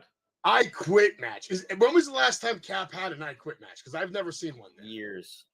Wow. So this is the first time in years we're having an I Quit match between the Cap TV champion Bobby Orlando and Aaron Rourke. And Aaron Rourke, I love Aaron Rourke. The work, the move set, the personality, and just the swag. I think Bobby Orlando's in big trouble, buddy. I think this is one you're not going to want to miss. No. This won't be going to the bathroom kind of match. No, this is definitely a hold it in for a while. That's a main event, in my opinion. That's a main event match. Yeah, I'm like genuinely very, very excited to see this match. This is one of those matches where you will be coming out of the locker room and you will be getting a good spot. I'll be grabbing popcorn or whatever they, hopefully they give me something free, but I'll be there. I'll be front row seat for that. Well, you can always come out that day when I come to that show. I'm going to bring some sweets. I'm going to bring some cupcakes, some cookies, and I'm going to bring you some coffee. Hey. You know how I like it now. That's right. We're going to get him a crate of Splenda. Yeah. All right. Oh, this is going to be a great match, too. This is going to be a fire match right here, man. Yeah. I can't even call this one.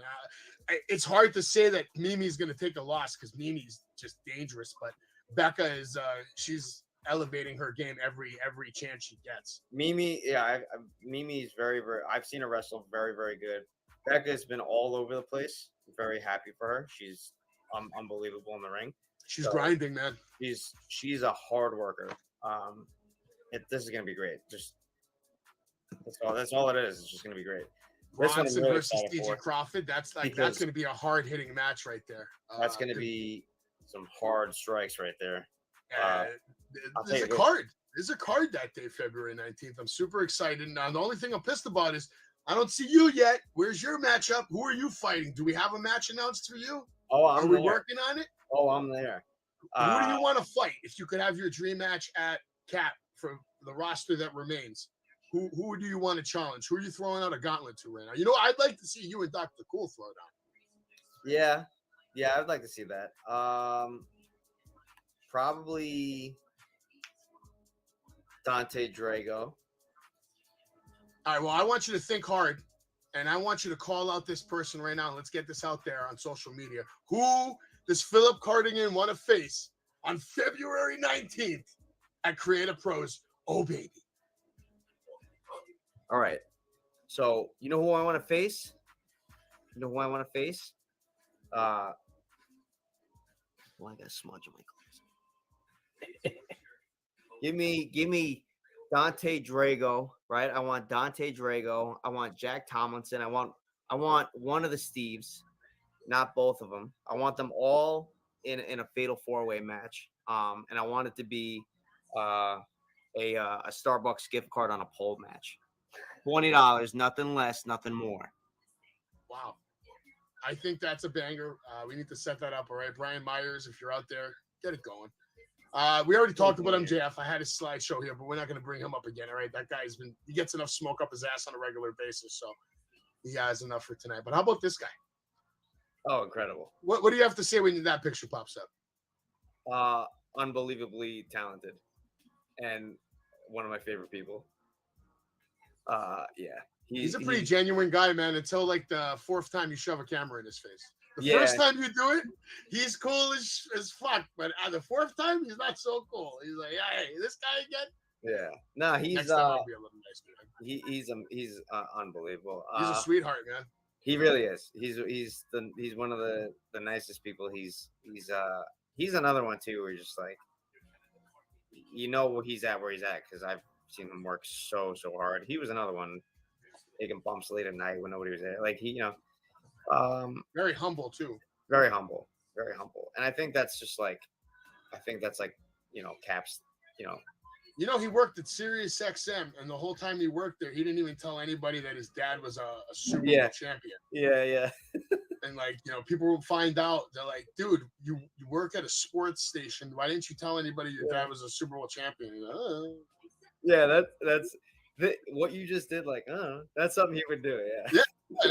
I know him pretty well now. He got mad at me last time because a year ago when I first met him, I told him, "Oh, you guys are definitely going to be tag team champions like this year. There's no way. You guys are killing it. You're killing it. Bowens is killing it." And then after, of course, he wins the championships, I go up to him. I told you you were gonna. He's like, "Oh yeah, you see this guy? He told me. He told me I was gonna be the champion." Like he didn't know, but I called that. You can ask this guy. I've been talking about this guy for years now. Both of us. As soon as I saw him cut that first promo, just the swag and the ability to come out, hit the notes, hit the spots, I was like, these guys are money. And that's what they claimed are right now, the most popular tag team in the world. He was ready. Him and Bowens were ready for the spot. It's crazy. Like, it's been nice to watch Bowens ever since coming back from that injury. He's competing on another level right now. Yeah, he's on a mission. Yeah, I mean, like Caster with the rhymes and stuff, he's been doing that for years, and he's always been perfecting them. And like, I still have, like, it's crazy, and this is true. I still have rhymes, like raps that he's done back in the day, like still stuck in my head sometimes. That's awesome. He did one with like Gangrel that, like, it's very catchy. Savage does have a great show, I will say that. Gianna Forever. Is for the middle name? Yeah, that's Ricky. That's Ravishing Ricky over there. He's on another YouTube channel. He's on. He does stuff with Tantalizing Tony. Probably may know him. He probably comes to a lot of your shows. I forgot what I had for breakfast this morning. But I'm with you. So did I. I'm with you. Don't worry. Well, I forgot what we were talking. Oh, Max Gaston. Yeah. You got any cool Max stories? You have Max's phone number? He's on that goddamn cruise too. You have MJF's number? I'll tell him that Savage said that. Tell him I told him he was going to win those. I'm going to call him. Say Savage knew that you knew he was going to win the tag. All right, I love it. Let's do it. No, but do you have any cool Max story? Hey, every time I'm around him, it's just he's cool, hilarious. As shit, man. He's so funny. He still lives in New York, right? Yeah, I think so. Yeah. Hopefully that doesn't change, man, because then we'll lose him from the Cap shows. Yeah, no, I don't. He's gonna be at this Cap show. I think he's doing special commentary. Yeah, he's gonna be on commentary, which is gonna be a very, very good treat. Yes. It's hilarious. He's so funny. He anything with a microphone, that guy murders. So yeah. How about this guy? What's this guy? Oh, man. He's there would be no Phil Cardigan without him. What do you want to tell anybody out there that watches that show that is interested in becoming a wrestler? Why should they come to Creative Pro Wrestling Academy? It's a very, very easy choice to come to Creative Pro. Brian Myers and Pat Buck, they're very established in the business. They have the track record of their whole careers, just nothing but success. In all aspects. And professionalism. And like, besides that, two guys that have the smartest minds, like one of the smartest minds for the business I've seen. The way they teach you is literally second to none. And the proven opportunity there that they're able to, provide you once working hard is undeniable. There is no question why anybody should, not train at Creative Pro. From the trainers to the students to the overall atmosphere of Creative Pro, I've never seen another school like it. And that's, due to Brian, Pat, guys like Caster who helped train for a while, and, MJF, Chris Statlander, like, hell of a program, man. Anybody in the Long Island area, it's 100% worth the drive, whether you're on the north, the south side, doesn't matter. Get your butt over to Creative Pro training facility. Sign up if you have any interest. I know they do tryouts too and stuff like that. We have open shows every once in a while, which is open class. Like where people can come check down a show and talk to Brian and Pat. Which, if that happens again, I highly recommend it, because Pat gives like a nice, gives everybody like a talk, and Brian and shares the school's experience and what to expect. It's very, very beneficial if they're looking to join. And just the knowledge you're going to walk out of there with, knowledge from Brian Myers and Pat Buck is unreal. Invaluable. Yeah. Pat Buck, man. We just saw him on AEW last night. I don't know if you watched last night. He was in the segment with MJF when MJF attacked Takeshita. So that was fun to see Pat Buck, right there. He's still prominent in AEW. and Cap has become like basically like a training breeding ground for superstars like yourself and MJF and Max Caster, and it's going to keep going on and on. But now I'm going to end the show. But before I do, Phil Cardigan, got to ask you a question. I'm going to put on a picture. You can pick one company to start your career off with. Who's it going to be? Ooh.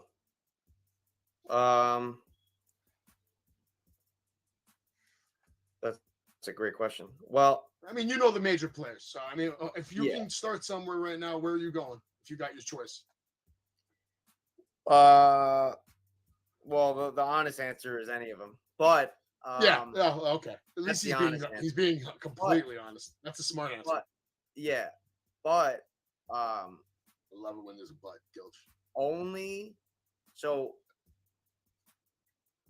The honest answer is all of them, any of them. But the truth is, like, it would be nice to be at AEW with my friends and see them and get to work programs with them, and because I know like what they're capable of. Pat Buck is there, and he's obviously got a great mind for like as an agent and stuff. So I would probably feel the most comfortable there, I think. And I'd love seeing like Caster, Bowens, the Bears, Smart Mark, MJF. So that would be like the coolest place. Like, as from like you have to start you off with just infomercials of you selling your coffee for like 2 months. Right. And then literally segments in the back with you giving everyone your coffee, telling about, your coffee all the time, all day, night, until somebody is just sick and fucking tired of hearing about your goddamn coffee. And that's when we get the match, the first 100%. match. The other Something reason like that. too, you just reminded me, is that, and I think there needs to be like a coffee mimosa match with me and Orange Cassidy. Okay, I like it. Maybe a breakfast buffet match. Right, like which is the better breakfast drink of choice, and we could settle that. It could be the IHOP bacon and biscuit coffee deluxe match, and we're having all these sponsor matches. They have the Pitch Black match. I heard WrestleMania is about to have a Captain Crunch match. I don't know if you heard about that. So why not the IHOP whatever the fuck with Philip Cardigan? The Denny's Grand Slam. Look at you go. Grand Power Slam. Orange Cassidy, Philip Cardigan, Danhausen, Smart Mark Sterling. I don't know. I'm just throwing names. Yeah, why not, man? It's all possible. And 2023 is going to be a great year for you. I feel it. We're going to definitely start that campaign ASAP to get you to become the next graduate and get you on your way. Have you had any talks with anybody from AEW about a dark match or anything? Anything just like that?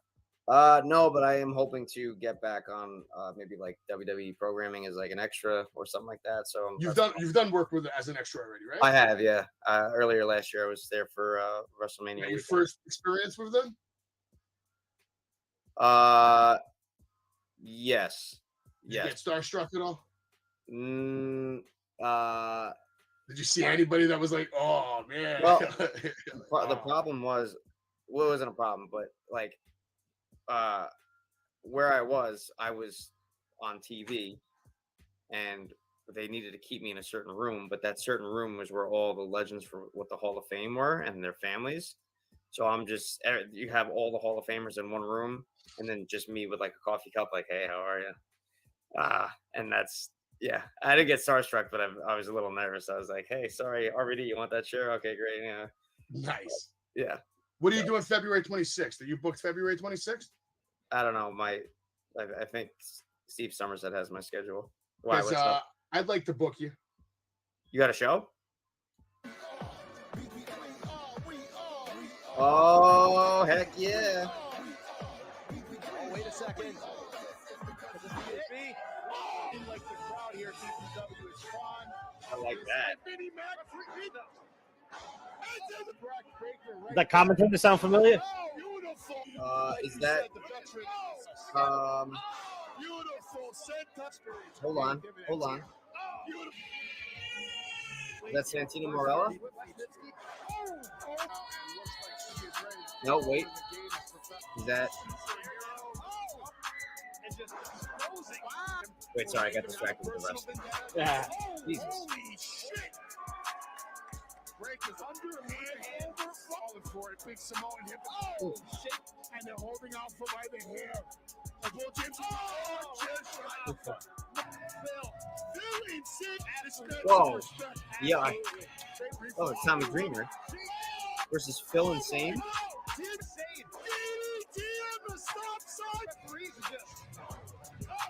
Everybody's getting it.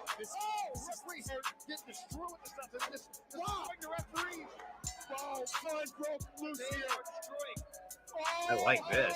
And I don't think we have it. Stop this. What a powerbomb. I can't believe it.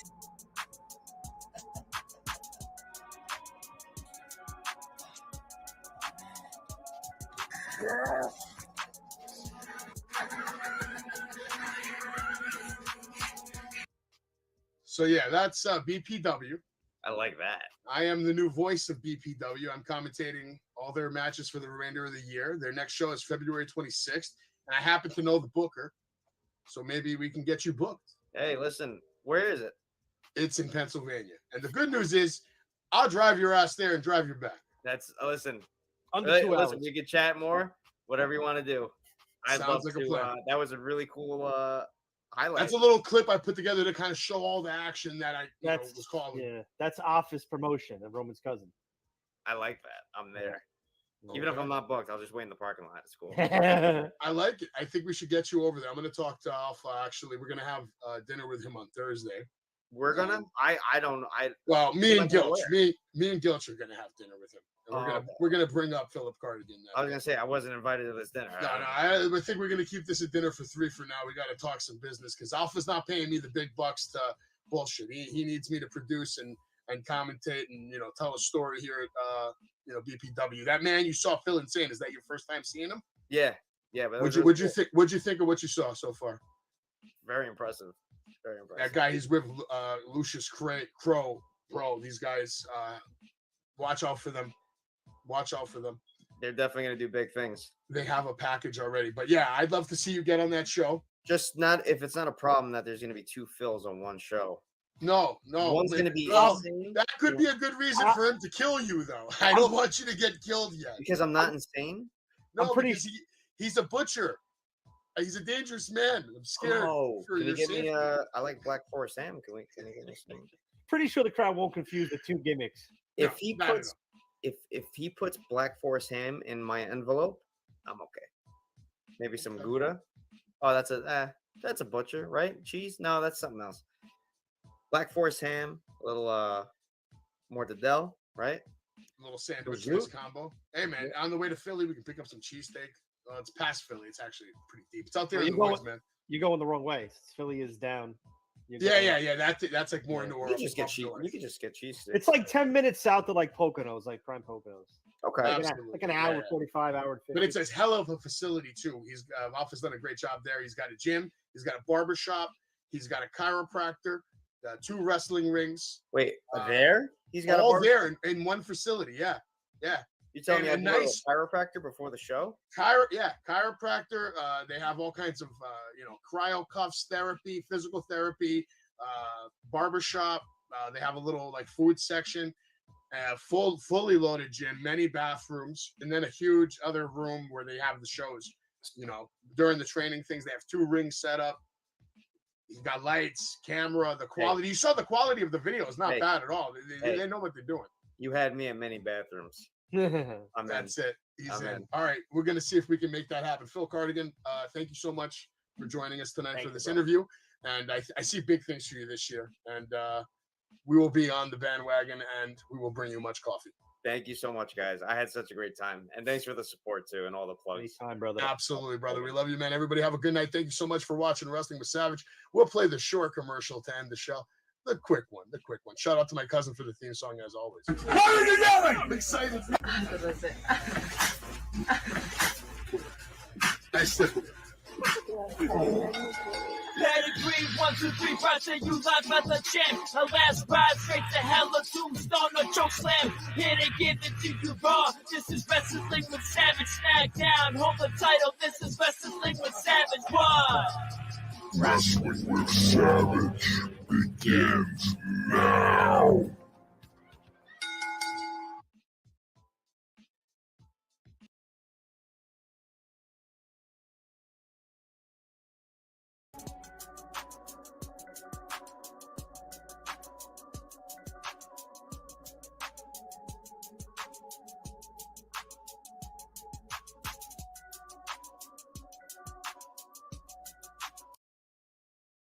Mr. Kennedy, and he has a lot to say to everyone out there watching. He's going to be on Wrestling with Savage. Stop yelling so much. Why are you yelling? Why are you yelling? I'm excited. You're watching this. This is Mr. Kennedy taking a chop from Savage. He just gave me a nice stiff one. Nice stiff one. Oh. Solid. I appreciate you, brother. You're watching Wrestling with Savage, the best late night wrestling show in the world. I say you are listening to Wrestling with Savage, the best podcast in the history of podcasts. Pedigree, 1, 2, 3, Roger, you live by the champ. A last ride straight to hell, a tombstone or choke slam. Here to give it to you raw. This is Wrestling with Savage, SmackDown. Hold the title, this is Wrestling with Savage Raw. Because they are the best tag team in the world. It'd be my honor to be a guest on your show. Christmas fully ran. Good job, Savage. It's the best town in pro wrestling. Take that fucking Raw, man. Yes. Raw, fuck. It's MDK and Wrestle with Savage all fucking day. Okay. We got over here. Well, what do we got over here? Have your cake and eat it too. Look at anyone. Pedigree, 1, 2, 3, Roger, you live by the champ. A last ride straight to hell, a tombstone or choke slam. Here to give it to you raw. This is Wrestling with Savage, SmackDown. Hold the title, Shut your ass up before I make you see this man. Wrestling with Savage begins now. What's going on, everybody? Welcome back to Wrestling with Savage. Very special episode for everybody here today. Let's lower that music so we can make sure you hear everybody that I'm about to bring into the room because it's about to get wild right now. First, let's bring in the Storm. Alpha, welcome to Wrestling with Savage. Absolute honor to have you here with me. We're going to bring in Snitsky, Luscious Crow, Phil Insane, the Notorious Vinny. Are we missing anybody? I think we've got everybody over here. Crow, I don't see where Crow is, but here we go. Playboy. And we got Playboy. And these guys are all here to talk about, he'll be back. Don't worry about him. We're going to be talking about Evil Intent Battlefield Pro Wrestling coming up January 29th. And real quick, I'm just going to throw it out there right now so everybody knows what's up. In this video, at the bottom of the description, there are links there. You can go buy tickets right now at the Battlefield Pro Wrestling 2. You can check them out on Facebook. All the links are there. You can also, if you want to become a professional wrestler, all the links are in the video. You can follow Alpha on Instagram, on Facebook, and of course, go pick up his merch. And we'll be dropping more links the rest of the night. But let's get right into it. We have these men here. Alpha, what's going on, man? Why don't you tell us a little bit about Evil Intent headlining over there? You got Phil Insane, Tommy Dreamer, Snitsky. Snitsky, what's going on? You're taking on Vargas? What's up, guys? First of all, just want to say thanks for having me. Alpha Jr., love yous. Just chilling here at the Snitsky Palace. My wife's sleeping on the couch. She's getting old, but Copy you know. Copy that. It's okay. Nah, I'm just teasing. She's actually rubbing my foot as I'm doing this. Oh, wow. That sounds nice. My wife does that sometimes, but only if I give her a good back rub first. But you know, you got it like that. I like it. I like it. So why don't you tell me a little bit about Evil Intent and what you're going to do to Mr. Vargas? Because I've seen Vargas wrestle live, and he's a big boy too. I mean, I know you're a big boy. But what do you have planned for Vargas on January 29th? Well, I'm on a top secret mission, so I can't give away all the details. But I will say this: whatever happens to Vargas on January 29th at Battlefield Pro Wrestling in Broadheadsville, Pennsylvania, it's not my fault. I kind of feel bad for Vargas right now. He's had a good career thus far, and maybe he's going to run into that Snitsky train, and that might get derailed. Oh, man, that's going to be a pretty good match. And like I said, guys, you can go buy the tickets right now. Hey, get those tickets, stop by, get them while you can, because from what I've heard, we have a sellout for the first couple rows. You don't want to miss this show. Vargas, unfortunately for you, your career is going to come to a screeching halt Sunday, January 29th, when I clothesline your freaking head off, just like I did to Paul London back at the Royal Rumble back in the day. So you better bring your A game, you better eat your Wheaties, and you better be ready, because if you're not, your ass is going to get kicked all over Broadheadsville by yours truly, me, Gene Snitsky. And that's just the way it's going to be. I like it. And I believe it. The confidence is there, and we've seen Snitsky do damage. I've seen you do damage for years. I kind of grew up on you.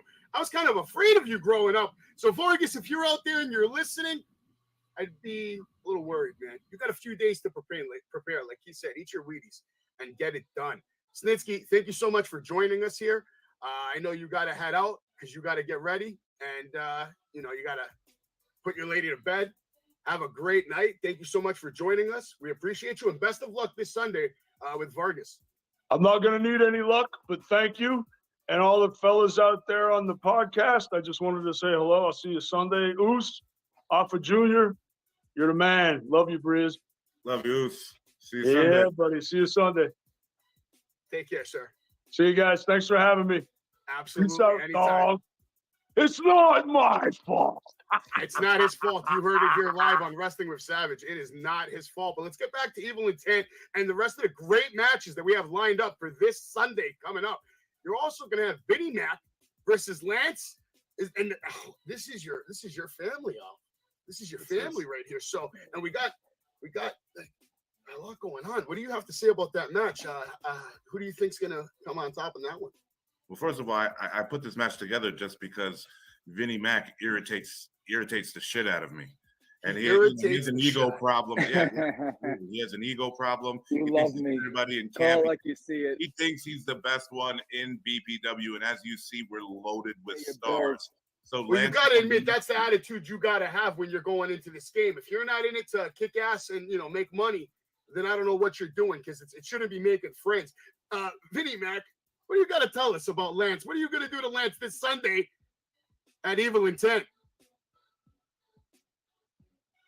Oh, is it my turn to talk? It's all you, Vinnie Mac.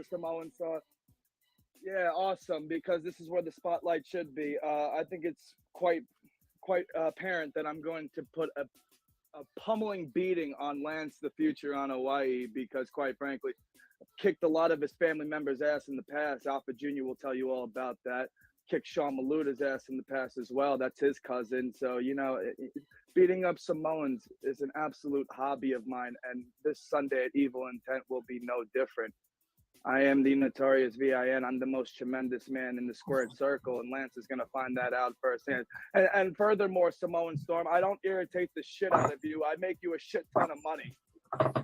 Well, can't argue with that. That's a hell of a statement. You can't really argue that. If he's making you money, then that's a good thing. But I'm looking forward to seeing that match. I'm sure a lot of people are. It's probably going to be a banger, but there's a lot of matches on that card, so you're going to have some competition. But let me ask you think you're going to have the match of the night, Mr. Vinnie Mac? No doubt about it in your mind, right? Why am I even asking? It's a dumb question. I'm going to beat.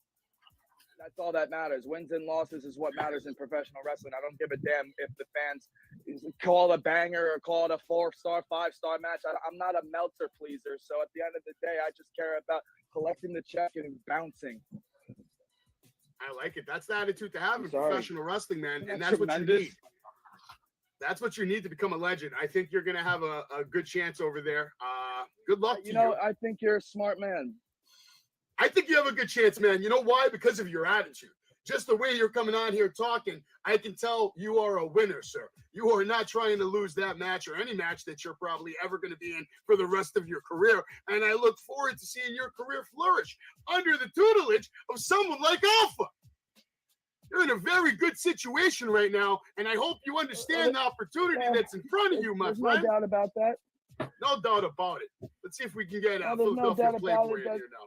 Alpha Jr. is. Hey, Playboy's here. There we go. He's got again. He don't like you. Every time you talk, he leaves. That should be the next pay-per-view match. Playboy and Vinnie Mac. I think this Playboy beats to his own drum. He does beat to his own drum. Let's keep it rolling. What else do we got? Wow. Look at this right here. And guys, I'm gonna zoom in on this right now because you got to take a good look at this. This shit is scary. When I first looked at my computer, I was like, what is going on right now? We got Phil Insane in the house, and you're taking on Tommy Dreamer, the hardcore legend. Some say the heart and soul of professional wrestling. So I got to ask you, what do you have planned for Tommy Dreamer this Sunday at Evil Intent? The years roll on, just like the tears down his face. I don't care if you're the Pope of Rome, President Biden, Trump, something can all go wrong. The 3 letters that man's tied to died a long time ago. The trumpets will sound January 29th, and I will reign supreme. Well, speaking of the trumpets, you got one of your members of the Trumpets of Apocalypse here in the Corrector, who's got a special program of his own called the Program. You have anything planned for Tommy Dreamer, or are you going to let these guys have a fair match?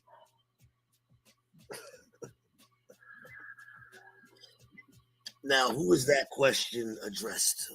That is for you, the Corrector. I want to know what your intentions are at Evil Intent. Oh, I guess that's his intent. Good God. I guess he has no answer for Tommy Dreamer. So, Tommy, if you're out there, and I talk to Tommy all the time. I talk to Tommy all the time. Holy shit is what I have to say. Tommy Dreamer better be careful, better watch out. Tommy, I know that you're probably not scared of much. I know Mark Henry is the more scaredy cat on the show of Busted Open. But, Tommy, I think you've been sitting on that radio seat a little too long. Oh, wait. Maybe Corrector's back to have a message. Corrector, you back? Are you good? Yeah, I'm back. I thought that was your message for Tommy. I was like, oh, he should be worried right now because you look kind of scary, my friend. You might even be scarier than Phil Insane over here, man. You're looking jacked over there. God damn. Listen, the last thing you have asked me was I going to let this affair, was I going to interfere? One thing everybody needs to understand is that I do not need to interfere when Phil Insane is in presence. Phil Insane has Tommy Dreamer in a bag. You see, the program is something separate. This is my chance. This is the opportunities of the beginners, the rookies, those that want the spotlight. They have the ability, the chance to be interviewed by a god. But when it comes down to Thomas, the Dreamer, Phil Insane has him and has his number. Phil Insane, what do you have to say about that, man? You got some good help right there. I got to say, I'm a little jealous of you. I don't see you having any problems in the long term over here if you got somebody like that watching your back, man. So is there any last words you want to say to Tommy Dreamer about this match at Evil Intent coming up this Sunday in arguably going to be the biggest match of your career? No offense, but Tommy Dreamer is a legend. And are you planning on becoming a legend killer on Sunday? The sweet sounds of agony will echo in the Signature Training Academy as I carve out my legacy at Dreamer's expense. Alpha, what do you got going on over there at that school? What are you putting in the water tanks? No, these guys are fucked. Yeah. It's just like some fucked up shit. I feel like I'm on an episode of The Walking Dead crossed with some other shit. This is crazy, man. Hey, I put a camp. I wanted to design a camp full of killers, and I guess I got just that, didn't I? You probably did, man. But, you know, they always say no body, no crime. So I guess you're good, right? These guys probably know how to get rid of the bodies. And that's a good thing if you want to be in this game for the long run. No body, no crime. So when you're done with Tommy Dreamer, just make sure you get rid of the body. All right, let's keep it moving. Evil Intent, it's stacked. It's stacked. I'm excited. What else do we got? We got Andrew Jackson versus Playboy, Philadelphia Playboy, who he's coming in and out. Philadelphia Playboy is obviously too good for Wrestling with Savage, and maybe he'll join us later.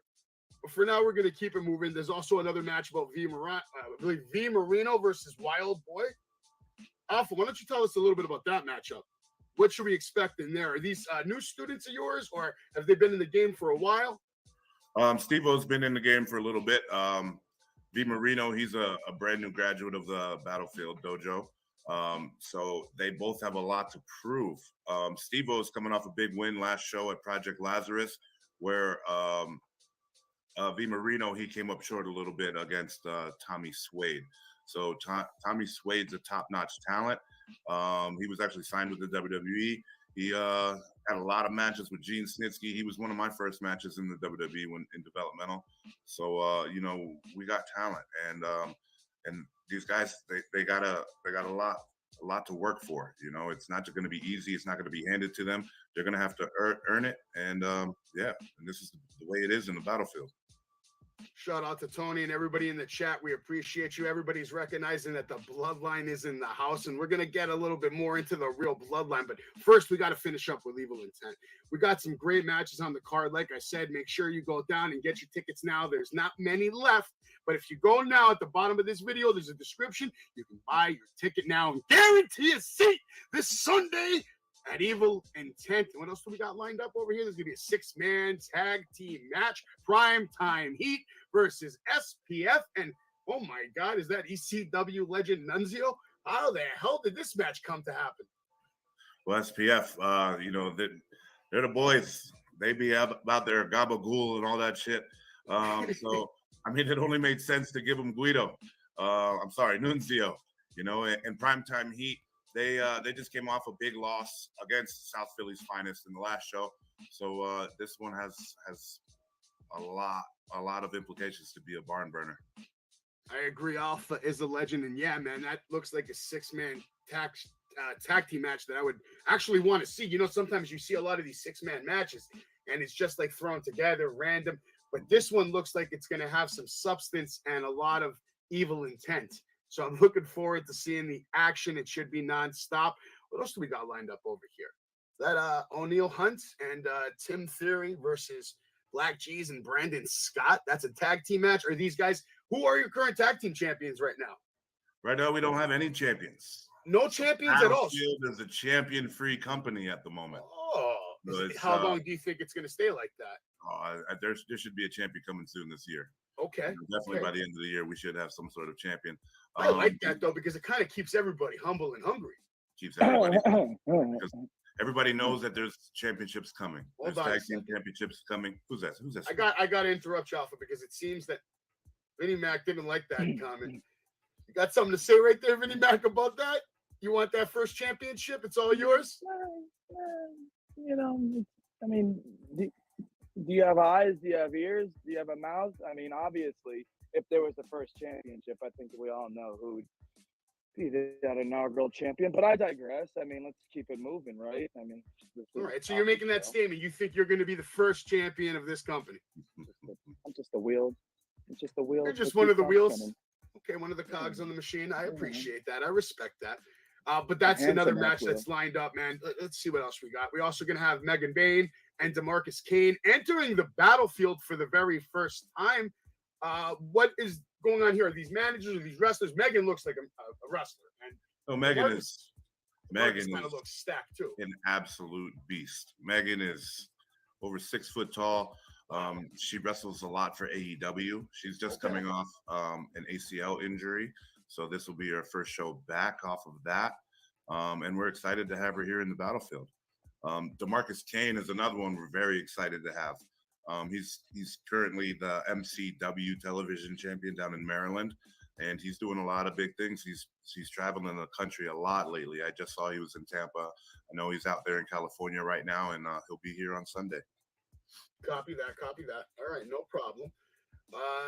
That looks pretty good, man. Overall, that's a picture of your actual ring over there. Looks like a very nice, well put together ring. May I ask, is it a spring ring, a beam ring? What do we got cooking over there? It's not a spring ring. No, so it's old school. We have spring rings. Don't get me wrong. We do have those old school spring rings where the springs don't move. But that one, that's a good one. About that. Those are fun. So this is like basically a mini performance center, right? Mini? No, we're not mini. We are a performance center. We are a performance center because I heard you guys have everything. 2 rings.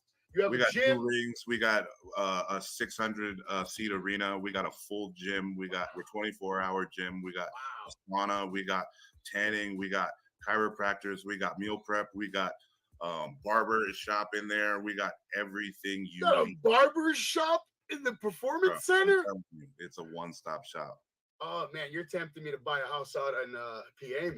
Because I live in Go look around. You've been around the business for a while. I'm sure you've been to a few places. Absolutely. Come on out to the battlefield and let me know how it rates amongst what you've been to. Well, listen, from the pictures I've seen, it looks like probably one of the best in the country right now, and it's being run by one of the best in the country right now. You are currently, in my opinion, one of the best independent wrestlers going right now in the world today, going all over the country, all over the world. I mean, I got to get right into it with you. Hopefully, at one point, we get Philadelphia Playboy in here, and you know, we can hear a little bit about his match coming up at Evil Intent. But right now, I got to get into you, Alpha. I mean, you are a legend at this point. I mean, you are my age, I believe, right? No, you're 38. You're younger than me. Yeah, 38 years old, in the life you've had. Samoan dynasty, bloodline family tree. Your dad, an absolute legend, part of the Wild Samoans, which a lot of people don't talk about it as much as they should, because they were 21-time tag team champions across various federations and dominated in the National Wrestling Alliance and the World Wrestling Federation. Now, with that being said, you were trained by your father, L.A. Smooth, and Sam Moo. Is that? No, my father's Alpha the Wild Samoan. Alpha the Wild Samoan. That's why I said Alpha. Yeah, LA He's the original Alpha. You're Alpha Junior. That's right. Yeah, my dad brother was a hell of a beast, man. I remember growing up watching so many matches of him. But before we get into your relationship with your dad for a moment, if you don't mind, I want to talk a little bit about this. I mean, you're a young buck right here playing football. Right.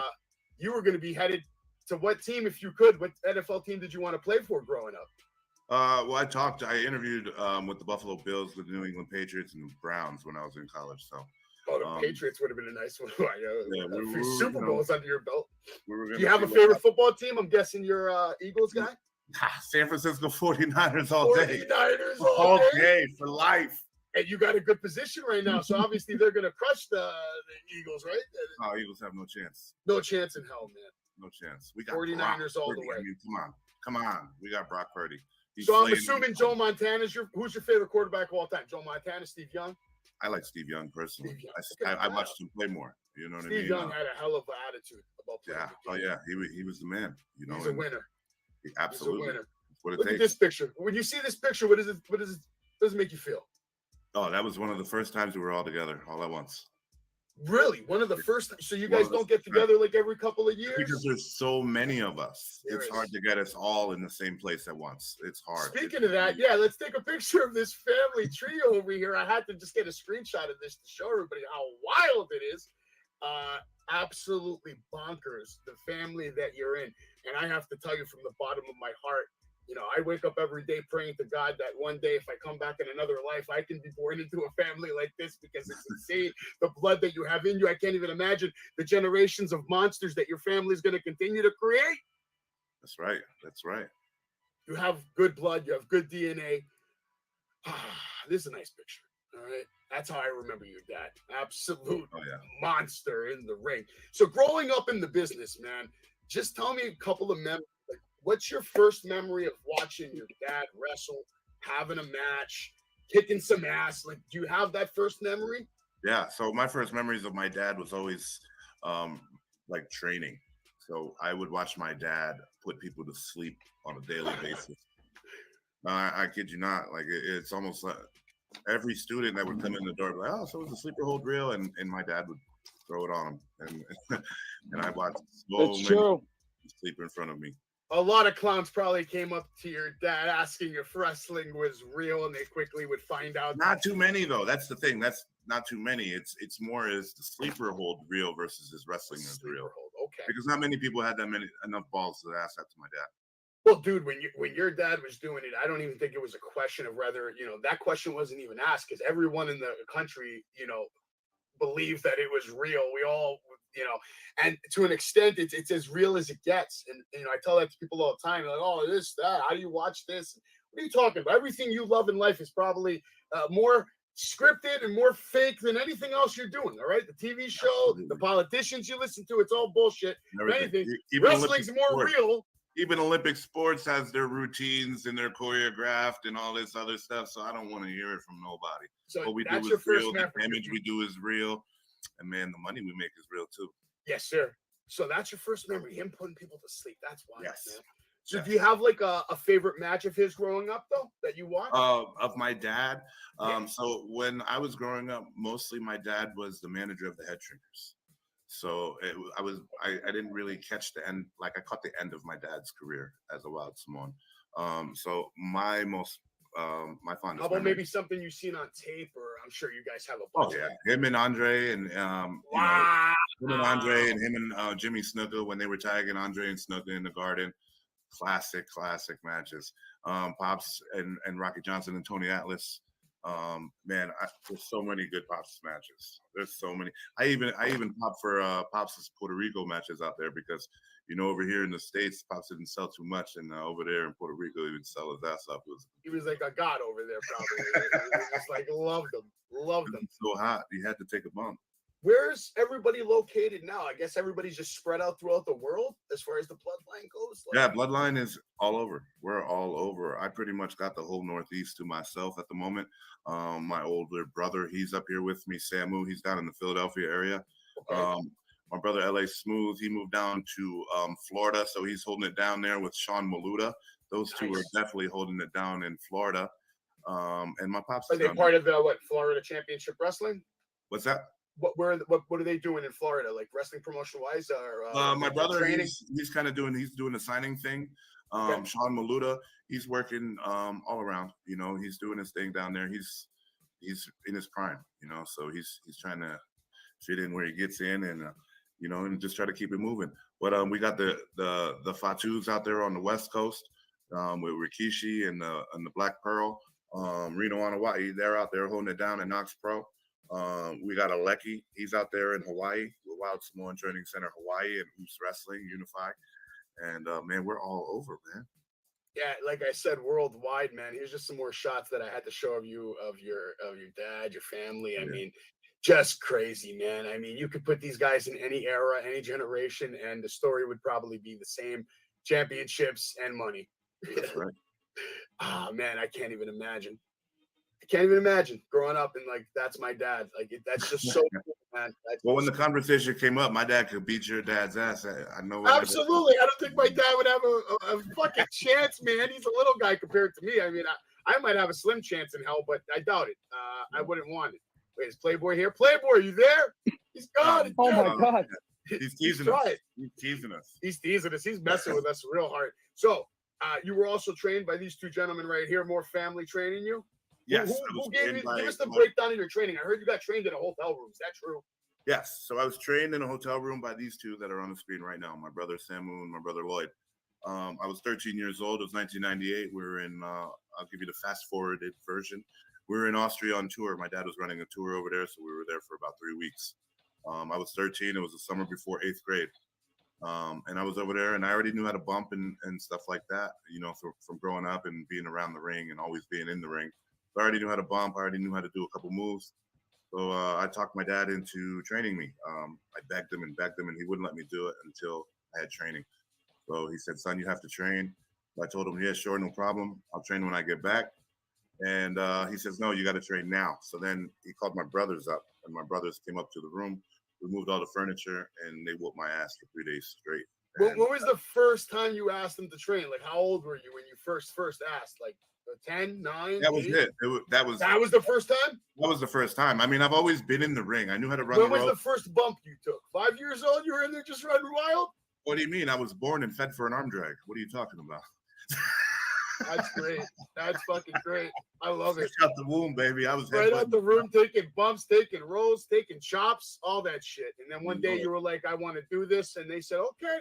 Yeah. So up until that point in my life, I was just straight athlete. I was just a 3-sport athlete: baseball, football, basketball. Is that the order right there that you wanted to play growing up? You love baseball. Was that your number one love? Yeah, baseball was my number one. And then I had a freak injury. I had an eye injury where I ended up going blind in my right eye. So I'm legally blind in my right eye. Nobody even knows that. What happened? You got hit with a ball? Yeah, I got hit with the ball, and I had a hole in my macula. So they fixed that. But I have no depth perception or anything like that. So I'm legally blind. So yeah, that messed up my baseball career. And that also hurt basketball because it took away my jump shot. And but football didn't affect that at all. I could still rip people's souls out. I would think it would actually heighten some of your other senses Yeah, so turn he you put me into right like on a nose. super freak was or nose something. guard. Was nose guard playing football. When I went to college, they put me out on D end, and it was a little more challenging to see down the line. You know, having that handicap. What in my position were you in baseball, out of curiosity? I was a pitcher and a first baseman. Pitcher and a first baseman. I was that Oh, wow. pitcher that I was the pitcher that batted cleanup. You still got heat on that arm? Oh yeah. Oh yeah. How fast could you throw right now? Oh, right now? Oh, very fast, 45, 50. You got good accuracy though. You go to the county fair and knock that clown off the thing. My son got me. My 11-year-old, man, that kid got an arm. Speaking of your family, how many kids you have? I have 2 kids. I got a boy and a girl. God bless, man. Perfect family. Storm and Raina. You know what I mean? They're right here. I got them tattooed right here. How old? They're my strength.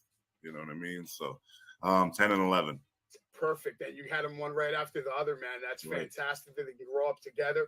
Do you see wrestling in their future? Yes. He said yes, no doubt about it. They're just like me. You can't get them out of the ring, but whenever you ask them, they'll say no. They don't want to do it. Not yet. That was me. I That was mean, you.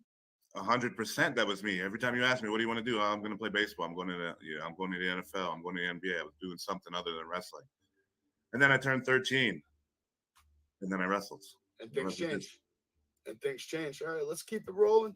I wanted to show you a picture of this gentleman, absolute legend, one of my favorites growing up. I just wanted to ask real quick, do you have any stories growing up with Yoko? Something memorable that you want to just let everybody know? Oh yeah, Yoke was, man, he was top dog when I was a kid. You know, he was champ. You know, he was Roman then. You know, everybody knew him as Yokozuna, but we knew him as Big Rod and or Yoke Dog. And he was always out there playing basketball, you know, freestyling. Like, he was just always a pleasure to be around. Inside the ring, he was an absolute beast. Like, probably the best big man to ever do it. Absolutely. I grew up loving Yokozuna. I mean, in the video games that we had and just like the matches, I mean, everything he did felt more impactful than obviously any other superstar, even more than Andre. He weighed more than Andre. Yeah. That's something people don't even mention.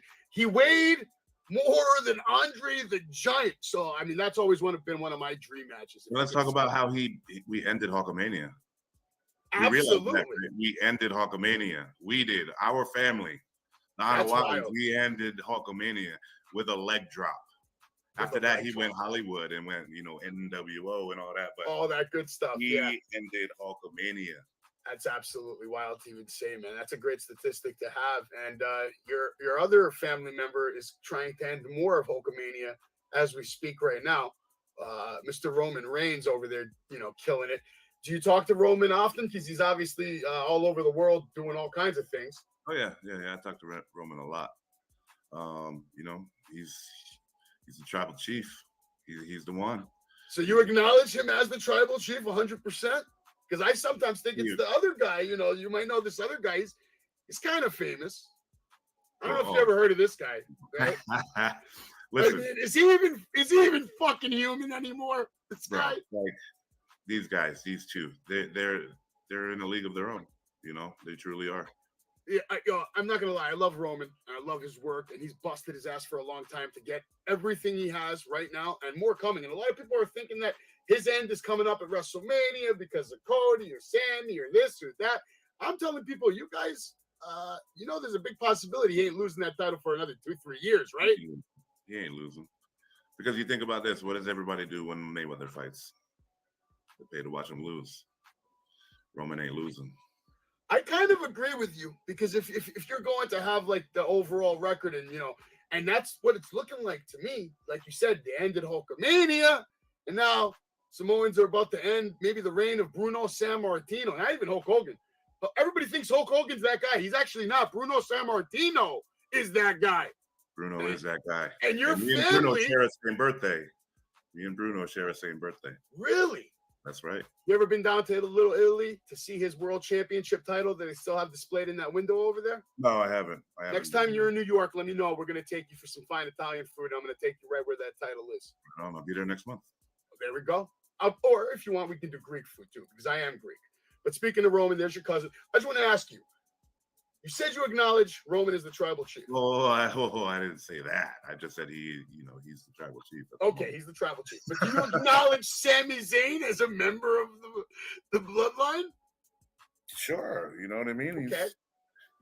He's out there. He brings a different audience, I guess. Yeah, absolutely. Yeah. I don't think he was needed to the bloodline, but we got to entertain the fans, right? Well, that's it.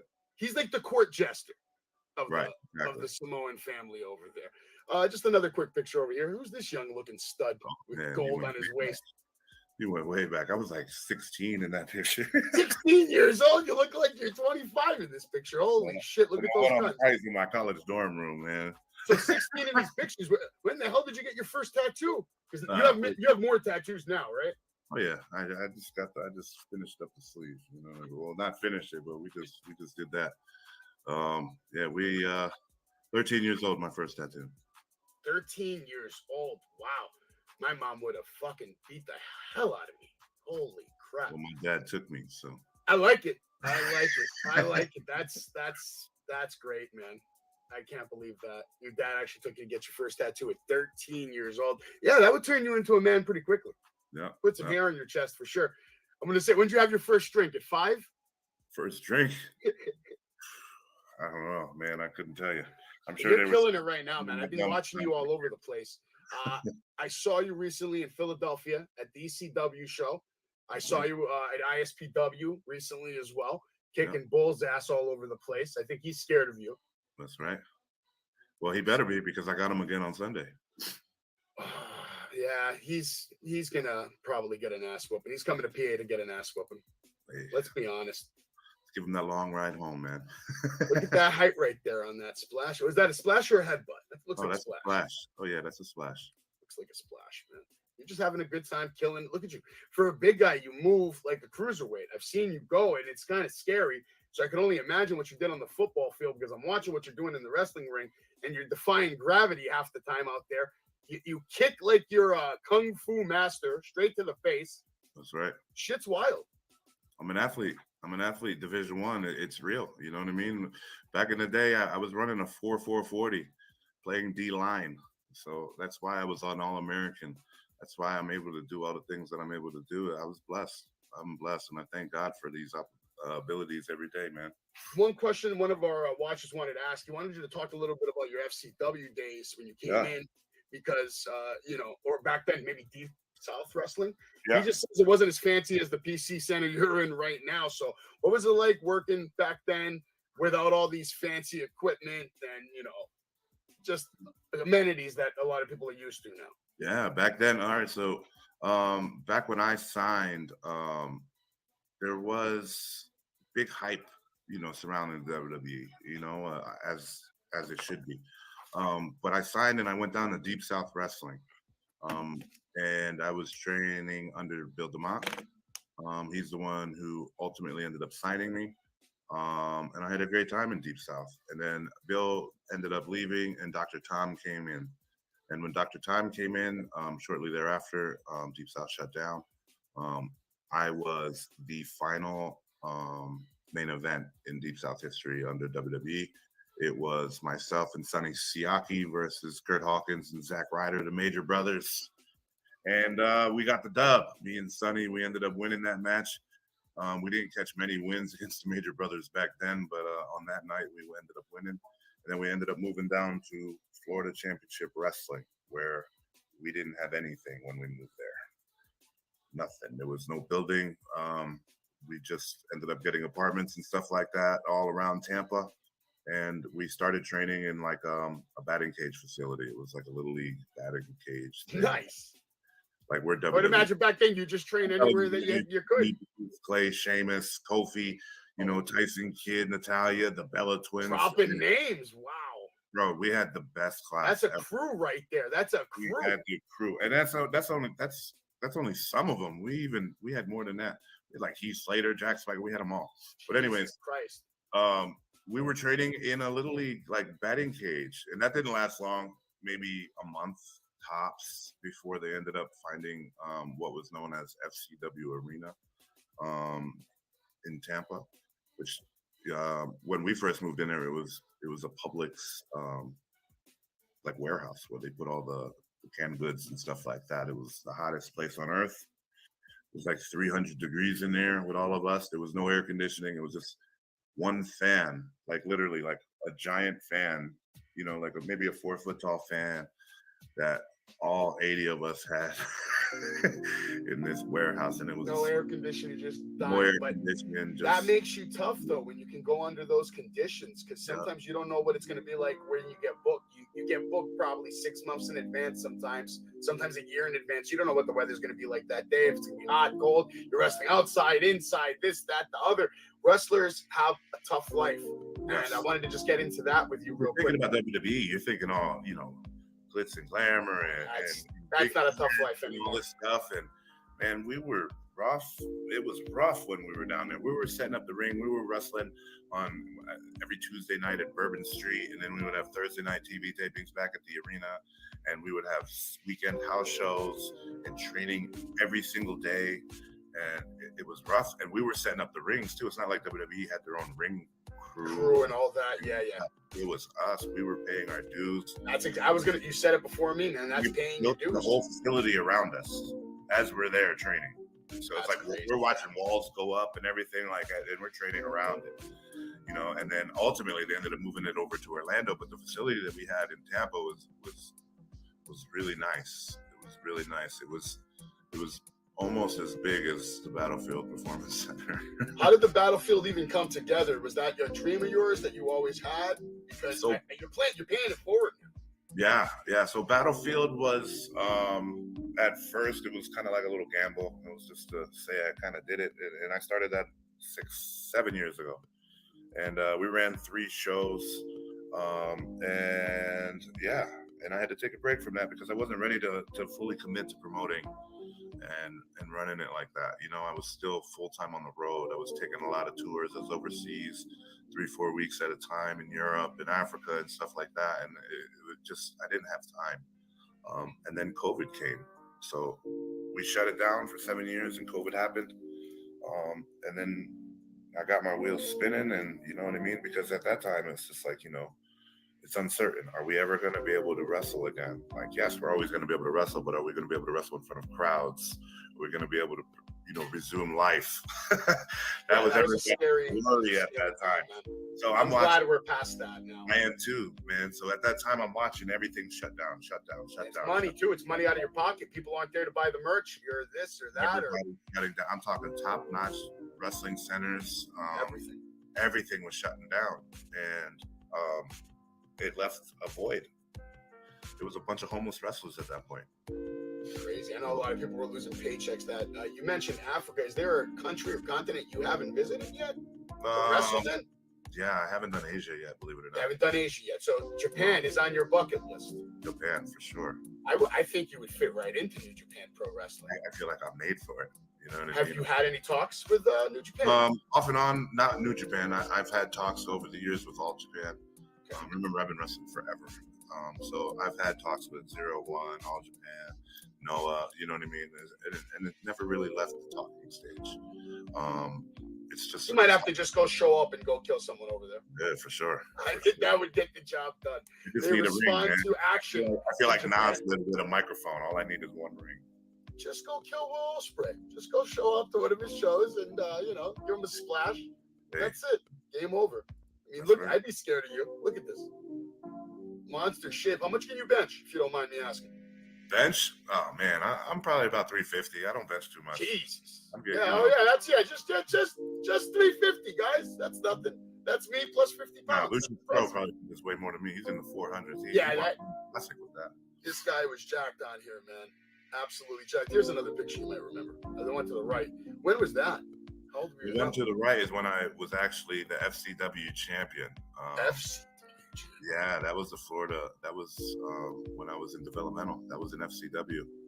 Speaking of FCW, and that's where I actually first saw you wrestle to the left over there at that ACW arena. Hell of a show they put on, and then you were killing it over there. I got another shot coming up in a second. We got a lot of different shots of you, but this shot right here, I really enjoyed that. Kick to the fist. Like I said from earlier, I mentioned you're kicking like a maniac. Look at that shit.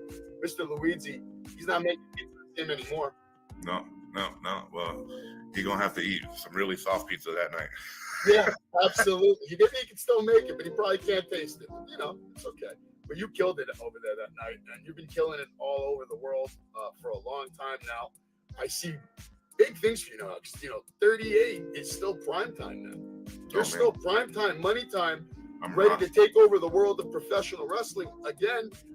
Right now, you're trying to pretty much bring in a whole new generation of wrestlers, which I commend you. Not only are you bringing in new wrestlers, but you've given them a facility that, the rest of the country can probably be jealous of.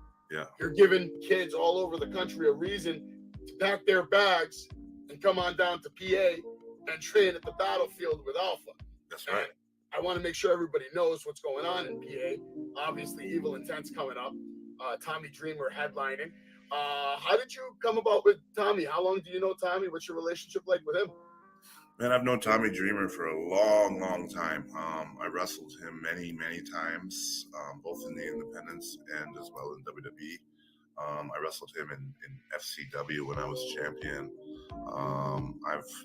Tommy's always been around the family. Tommy's just, he's one of those guys that you don't run into too many people that have too many bad things to say about Tommy Dreamer. So when putting together, our core locker room, and I wanted leaders, and I wanted champions. So Tommy Dreamer is both of those things. He's a leader, he's a champion, he's had a lot of high-profile jobs in the offices of high-profile companies, and I feel like his knowledge is very valuable to up-and-comers. So I want to surround my guys with people like Tommy, and people like Bull, people that could help them grow. And that's what it's about is growing as a performer, and growing as a wrestler, and just staying hungry. Because you could go out there, you could be the top dog in your little indie all day long, but are you really getting good? Are you really moving the needle? And we're trying to move the needle over here. Yeah, Tommy Dreamer's, knowledge is invaluable. The experience is invaluable. So that's a great asset to Battlefield. And I think it's going to come in handy. I just wanted to show this. I don't think you need to use steel chairs, but I really feel bad for this guy. I'm sure that was not a normal chair shot. I've taken chair shots. I don't think I'd want to take one from you, big guy. No, I wouldn't want to get hit by me. Is this one of your finisher submissions right here? Because it looks like they're just going to rip this guy's neck off right now. Yeah, I'm going to rip his trap right off of his body. Usually those muscle guys, they love big traps. And it's really easy to grab onto that thing and rip. Just big, easy targets. It really is. It really is. My God. Yeah, like I said, you've been working it all over the place. Absolutely killing it. I just wanted to go on this picture real quick. I'm just going to bring up one little memory. Because it's funny, this is all, second generation talent right here. Right. And, do you still keep in touch with a lot of the second generation guys in general in the world of wrestling today? Because you guys all have a special bond together. You all grew up in the business. So, do you still talk to Randy at all, Cody at all? I still talk to the boys. I'm closer to other second generation guys, closer more so than those two. But it's professional when we see each other. It's always the respect is there, and we have that connection. We all grew up in that same life, just different parts of the world. It's just crazy to see where everybody has gone to, and obviously we know the career that Randy's had. Cody's on a run right now that is about to probably break the internet. I was kind of pissed that they didn't let it be a surprise, but I guess they have more surprises. Maybe you. Are we going to see you on Saturday winning the Royal Rumble, maybe? Hey, coming on number 30? Anything can happen in the World Wrestling Federation. That is true. I like it. The force in sports entertainment. I wanted to bring up this guy because he's another second generation. You had a match with him. Do you plan on having another match with him down the road? He's still going hard. Oh, yeah. I've actually already reached out to him to come into the battlefield, and we're trying to work this out. Because next month we have Tyson Kidd coming in. I heard about that. Tyson's impressive, man. We got Tyson Kidd coming in next month. And Tyson Kidd is one of the best pound-for-pound athletes in the world of professional wrestling. I've never been in the ring with anyone better, and I've been in the ring. He's a the best in the world. So, No, when you watch him just train other people, though, it's like a thing of beauty. Because the guy doesn't make any mistakes. and just the movement is flawless. So that would be an insane addition. He's the last graduate of the dungeon. You know, he's the last graduate in the dungeon. I've never had chemistry from day one with anybody in the ring like I've had. You ever have any trips over to the dungeon or any other famous wrestling schools throughout your years? Wrestling schools, man. Schools, maybe facilities, maybe seminars you did. Yeah, I mean, I've always been learning. I learn from everybody. See, to me, it's like my seminars is locker room time and hanging out in the back with the boys and just picking their brains. You know, that all that stuff is valuable. As far as in-ring stuff like that goes, I was always training with Batista. I was always training with Kidman. You know, just those wild Samoan guys. That's another one, man. I mean, yeah, that's definitely going to help you improve. So you're still taking inspiration from everyone around the world. Do you watch a lot of the current product today? No. AEW? No, Not at all, right? No, Any talks? I'm just going to have to ask. Any talks with Tony Khan? Not yet. Not yet. Yeah, I'm gonna have to make a video for Tony. I think. Not yet. Give you a call, man. I feel like we're kind of married to the WWE, right? The families. However, but Samoa Joe has been a very bad boy on television lately. I think he needs a lesson. I'm hoping maybe you could be the one to give it to him one day. So yeah, I've worked Joe. We could get it on again. Yeah, Joe's a great guy, man. Great guy. I wanted to show these pictures. I saw something on your Facebook that said like your favorite buildings that you ever worked in. Here's some pictures of some of those buildings. I mean, you've been, like I said, all around the world. Where's that one in the top right? Because that looks like it's the Coliseum, for Christ's sakes. That's in Spain. That's Plaza del Toro. Spain? Yeah. Was that the coolest arena you've ever worked in? Because it looks like it. That was awesome. So I truly felt like a gladiator in that night. That's what I was going to say. There, and the floor is dirt, you know, and you see the blood from all the bullfights and stuff like that. Holy shit, man. It's real, but like, man, you feel like a gladiator. That whole vibe, just the whole arena. It's like the whole thing is made of stone. Have you ever been to the Coliseum in Rome? I have. Yeah, like I went there recently for my honeymoon, and the first thing I had to do was go touch the Coliseum. I just wanted to put my hand on it, because you know when you have that warrior spirit. You know, I'm Greek, so I have ancient blood in me. I was decapitating people 3,000 years ago in another life. I promise you that. Wow. So you have that warrior spirit. You just feel connected to these buildings. Yep. And then when I saw the picture of that building, I was like, I need to ask him about. Do you remember who you wrestled that night? D'Lo Brown. Okay. I wrestled D'Lo, who was actually one of my top three. So I always tell my students to pick three wrestlers that you really like. Three different wrestlers. You know what I mean? Don't pick three of the same guys. Don't give me Stone Cold, Ultimate Warrior. You know what I mean? Pick three different guys. So my three guys was D'Lo Brown, Owen Hart, and my brother Samu. So if you watch me work closely, you'll see a lot of influence from those three. So it was a great time to be able to wrestle D'Lo. You know, it's one of my all-time favorites. And I never told him that until just recently when he came over and he had a seminar at the battlefield. He's a good dude. Yeah, he's a really good dude. Down to earth and one of the best workers they ever had in WWF back in the day. Great. My favorite European champion that we ever had. Highly underrated. When he came out with that, shoulder protector, just smashing people, I was like, oh, he's going to kill somebody. Oh, yeah. I wanted to ask you about this building, special building to me, Madison Square Garden. Square Garden. How many times have you worked MSG? Just once. Who was it against? So we were out there with Mysterio, Kofi. It was a good night. What did that feel like walking in the world's most famous arena, just in general? I mean, that must have been special. So that was on we were really hot at the time, the Legacy. So it was a house show. It was during the Christmas loop, so it was sold out. And Vince is, he has his office there, but Vince wasn't at that show. And Randy decided that we were going to dress in Vince's locker room in the Garden. Nice. So I got that. My one time in the Garden, I got to say, I dressed in Vince's locker room while we were there. I mean, does it get better than that? I wasn't even going to bring up the guy's name, but since you did, I'm just going to ask you, do you have one good Vince story that you can share with the Savage Kingdom? Yeah, Vince. When I was a kid, my dad, he went up when he first got his job back as in between some Wild Samoans and Head Shrinker days. So he went up, he had a meeting with Vince, and I took the ride with him. And I stayed in the office, and I was waiting for my dad. So meeting ended, they opened up the door, everybody's smiling. And then inside Vince's office, he had all the Wrestling Buddies, like the old school ones. The entire lineup. Jesus, I'm talking unreleased. Like it was the entire lineup of Wrestling Buddies. And he goes, "Hey kid," "Hey kid, go in there and go grab anyone you want." So I went in there and I'm looking, and Vince and my dad are like, "Oh, I wonder who's gonna pick my dad." My dad's crossing his fingers that I would have walked out with the Vince one because it was a Vince one. I didn't. I came out with, just like everybody else, I came out with Hulk Hogan's. You were a big Hulk Hogan fan growing up, man? Pops.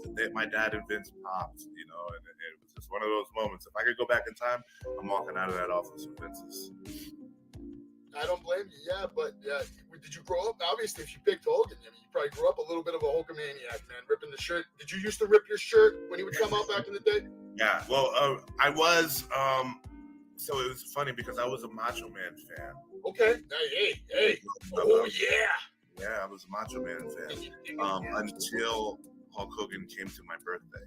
Holy shit, what? When Hulk Hogan came to my birthday, then I was like, oh, okay, so Hulk Hogan. How old were you? I was like 4.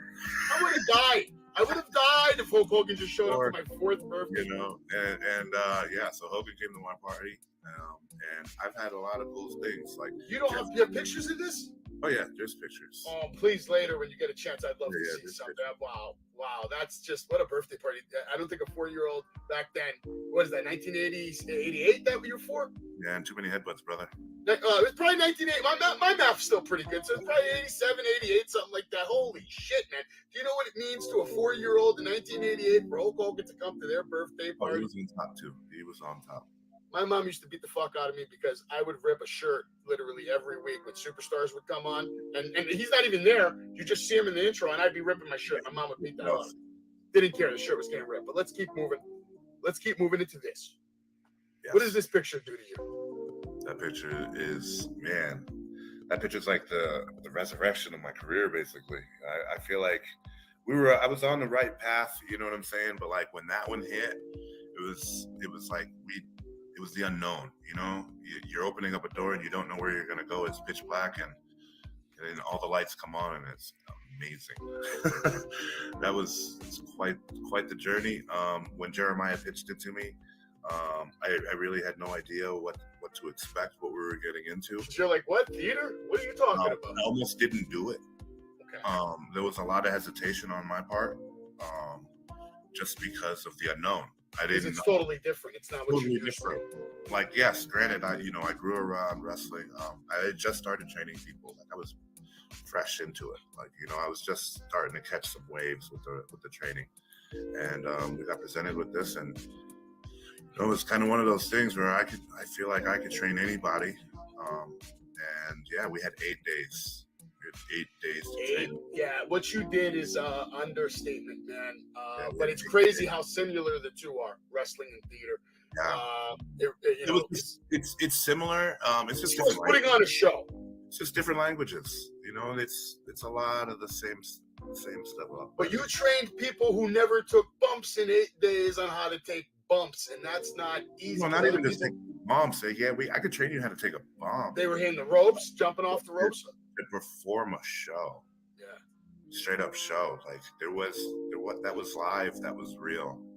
There was, you know what I mean? It wasn't like these choreographed things that these kids do in Walmart and shit like that on the internet. You know what I mean? Like they really put in the work. And especially with me training them alongside Bull. A big part of me, it was just like they have to respect the business. I don't want them to be like, turn their nose up at it like, I should have done. Like, I want them to respect the business, and Ramin and Ember and all of those on the cast. They really, really enjoy wrestling now. And just like me and Bull, we're starting to enjoy theater more and more. It's just something that we never thought we would do. Now, I know there was 2 showings of this. Is there talks for more? Because I know there's demand, a lot of nominations for awards. There's a lot of buzz around this right now. And to be frank, I want to see it. Yeah. ASAP. There has to be. You know what I mean? Has there been any talks yet, or is it like in the works? I was talking to Jeremiah earlier today, actually. Okay. I can't be the one to break the news, but you know, Okay, no problem. No, but thing does have some legs. And there is news coming probably down the pipe, and I want to see more of this. I think it can be a worldwide tour. I think it can be a massive success, and I think this can be your way to catapult into another spectrum of success. 100%. This picture right here, I love of you right we were here. Nominated, we were all nominated for all these awards and stuff like that. And when they closed the voting, me and Bull James were in the lead for best choreography of a play or musical. Like That's something to be. We're crossing over big time. Like talk about forbidden doors. This is one of those. That's next level shit right there, man. And I love that picture of you because it just looks like power when I see that picture, man. I think you rock a suit better than anyone else in the bloodline or the Samoan family. That suit, you got it on and you're rocking it, and I love it, man. And I can't wait to see more of the last match, more of you wrestling, and just the future. Real quick, I got to ask you, obviously, Royal Rumble is a big deal, right? Is that one of your favorite pay-per-views growing up as a kid, or did you have maybe Survivor Series, SummerSlam? What was your favorite pay-per-view growing up? Royal Rumble. Royal Rumble, right? Without a doubt. Favorite was Royal Rumble. Has to be, yeah. Royal Rumble's got that intensity. Do you have a prediction for this year for the men's and the women's Royal Rumble? Man, I'm going to put you on the spot right now. Let's start off with the women's Rumble. Who's winning the women's Royal Rumble this year? Man, I don't even know who's in it. You're going to put me on the spot. I'm going to start. They haven't even named anybody. They only put like 7 in there. We don't even know who's in it. Becky Lynch. There you go. How about the men's? And the men's, is Brock in it? Probably, yeah. Yeah, he's in it. He's in it, and I'm picking Brock. All right, I like it. Brock Lesnar. You ever had a fight with Brock Lesnar? You ever had a run-in with Brock Lesnar? I ran into him, yeah. You know, okay. But never fought him. I'd like to see that fight. That would be, you know. I promise you that. That'd be beef hitting beef right there. A lot of shit going down right there. You can throw a lot of people, but I could take it, you know. Absolutely, man. BPW. Let's talk a little bit more about this facility. You're going to be doing Evil Intent on Sunday. What's the plan, game plan wise? Are you going to be trying to do a show every month? Yes. Okay. So we are going to run the final Sunday of every month. So it's pretty easy to remember. You know, we're the last Sunday of the month. And our next one is, again, February 26th with Tyson Kidd and Jacob Fatu. They'll both be here. After that, it's again the final Sunday of every month, and we're just rocking it, man. I want to surround my kids and all my students with the best talent and the best quality of talent around. I want to give them the platform to take off, you know, and not just run around these indies and work one show a month for a couple years and say that you had a great career. You know what I mean? I want them to have I know about that. I had 50 matches. I never got paid more than $5 to $10. You know, I want them to have a serious go at this thing. I want them to have an opportunity to really reach for their dreams. I gotta say, they look happy, man. Everybody in this picture looks ecstatic to be in that building. You know, and we had a bunch of our guys, you know, at the Philadelphia show at the end of the year. And a lot of those guys, it was their first time ever performing in ECW Arena. You know what I mean? So it was just like, and we had a lot of guys. We sent 16 people to the WWE over the summer, you know, for tryouts and extra work and stuff like that. So this is a true gateway. And look at D'Lo in that picture. That's me and D'Lo right there. That was from the D'Lo seminar. Awesome, man. Like I said, everybody looks so happy in this picture, and it's going to be great because you're going to have so much talent coming out of here. Everybody's going to be coming to you for recruitment, man. I mean, AEW is going to be in Pennsylvania, Philly all the time. WWE is going to be there.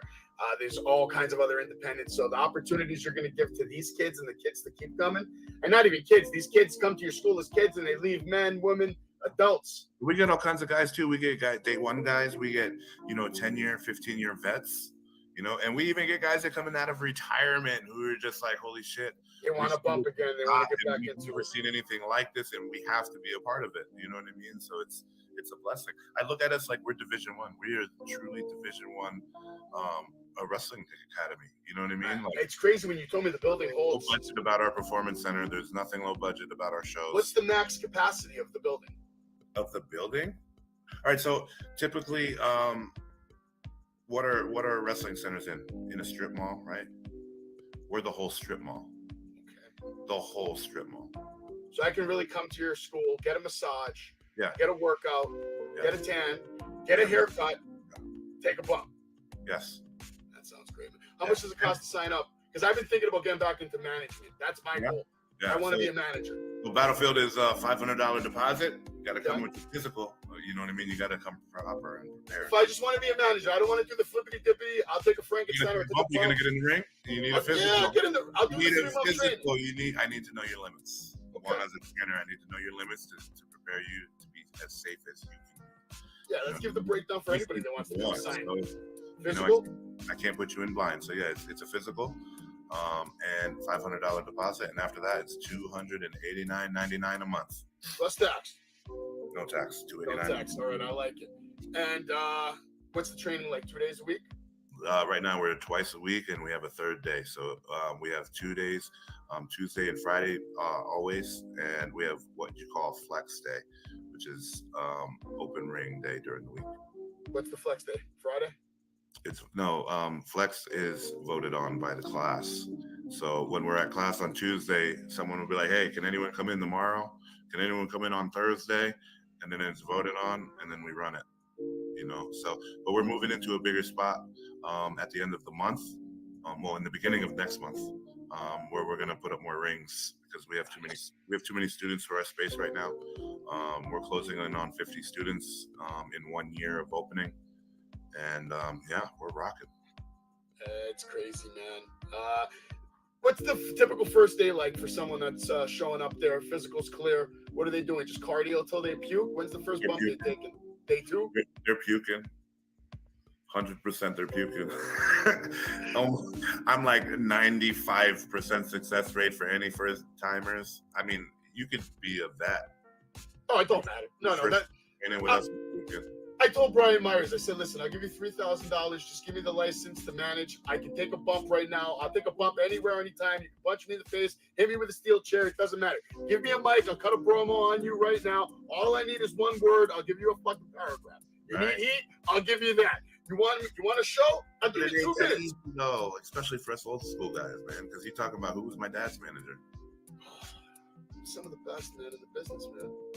Exactly. It's hard. It's hard. But I've been watching a long time. But everybody out there, if you want to train, this is a school that you want to mess with, man. Battlefield Pro Wrestling. You can see the students there are ecstatic, and they're ecstatic for a reason because they're training in a quality facility that, is, in my opinion, probably top of the line in the country and safe. Who are the head trainers right now? Me. You are the one. Are you looking to get a second head trainer there? Yeah. We'll get Take more. a little work off that back. In and trains. So I bring in a lot of my friends, a lot of outside talent. So we've had Tommy Swade come in. He comes in a lot to train. We've had Brian Kendrick in multiple times. Oh, he's great. We've had Jay Lethal come in to train. We've had Doc Gallows come in to train. Man, we're knocking them out. We've had D'Lo come in. We have Tyson Kidd coming in next month. So we're, it's I could only teach so much. I offer fresh input. Because something may be hitting a brick wall or something in your training with me, and then someone like Tyson may be able to break through to you and help you out on your journey. So it's the more knowledge you get. I like to say it's all ice cream. The more scoops of ice cream you put in your bowl, the better. Is it still always get up to your right? That's all I want to know. That's right. Always to your right. Okay, as long as it still get up to your right. Always to your right. Who gave you this right here? Was it by your students? Were these your first students? That was my students. Yes, my students gave me that bell. That was my Christmas present for them. That's a nice touch, man. It's a beautiful facility. I can't wait to come down and visit you and check out all the shows. I think you're going to build a large. You got to come this Sunday. I am going to attempt to come this Sunday. I got to move. All the talk is about the Battlefield right now. Everybody's shook. All the promoters are scared. They don't know what's happening. I'm telling you, man, the takeover is real. I think a lot of people are going to be intimidated by what you're doing over there in Philadelphia, Pennsylvania. We're going to do it together with a lot of good people, a lot of like-minded people. We're going to do it together. I mean, look at all these newscasters. I mean, they're obviously something's going on. If you got all these people coming out, they want to talk to you. They're putting you on the news. That was last week. We'll be featured in the newspaper tomorrow in the Times News. Beautiful.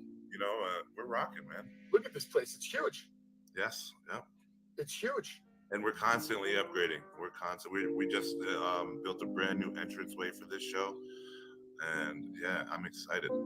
Man, it looks sick. It looks like something that everybody needs. In to that take show part right in. there, we have already doubled capacity on that. ticket sales of that last show. We've already doubled that in pre-sales. It looks insane, man. I'm so proud of you and everything you've done, and just the fact that you're just continuing to pay it forward, bringing out just legends probably out of some of these kids.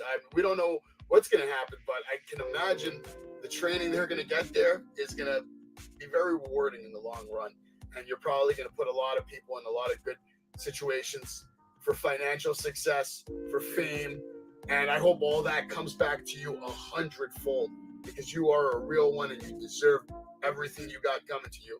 And I think 2023 is going to be your biggest year yet. You have so many promising things on the horizon, and just keep at it. I'm going to be supporting you. I'll be hyping up your matches all year long. I'm going to make it out. I promise you I will make it out to you at least 4 or 5 of your shows this year. I can't promise you that more than that because I live in New York. It's a hike. Sometimes I work on Sundays. Best part about Battlefield, man, our shows are at 5 and we're done by 7. I like it. I can stick to the script. We're in and out. I can do that, man. I mean, maybe if you put me on as a manager after I get through your training, maybe then I'll have a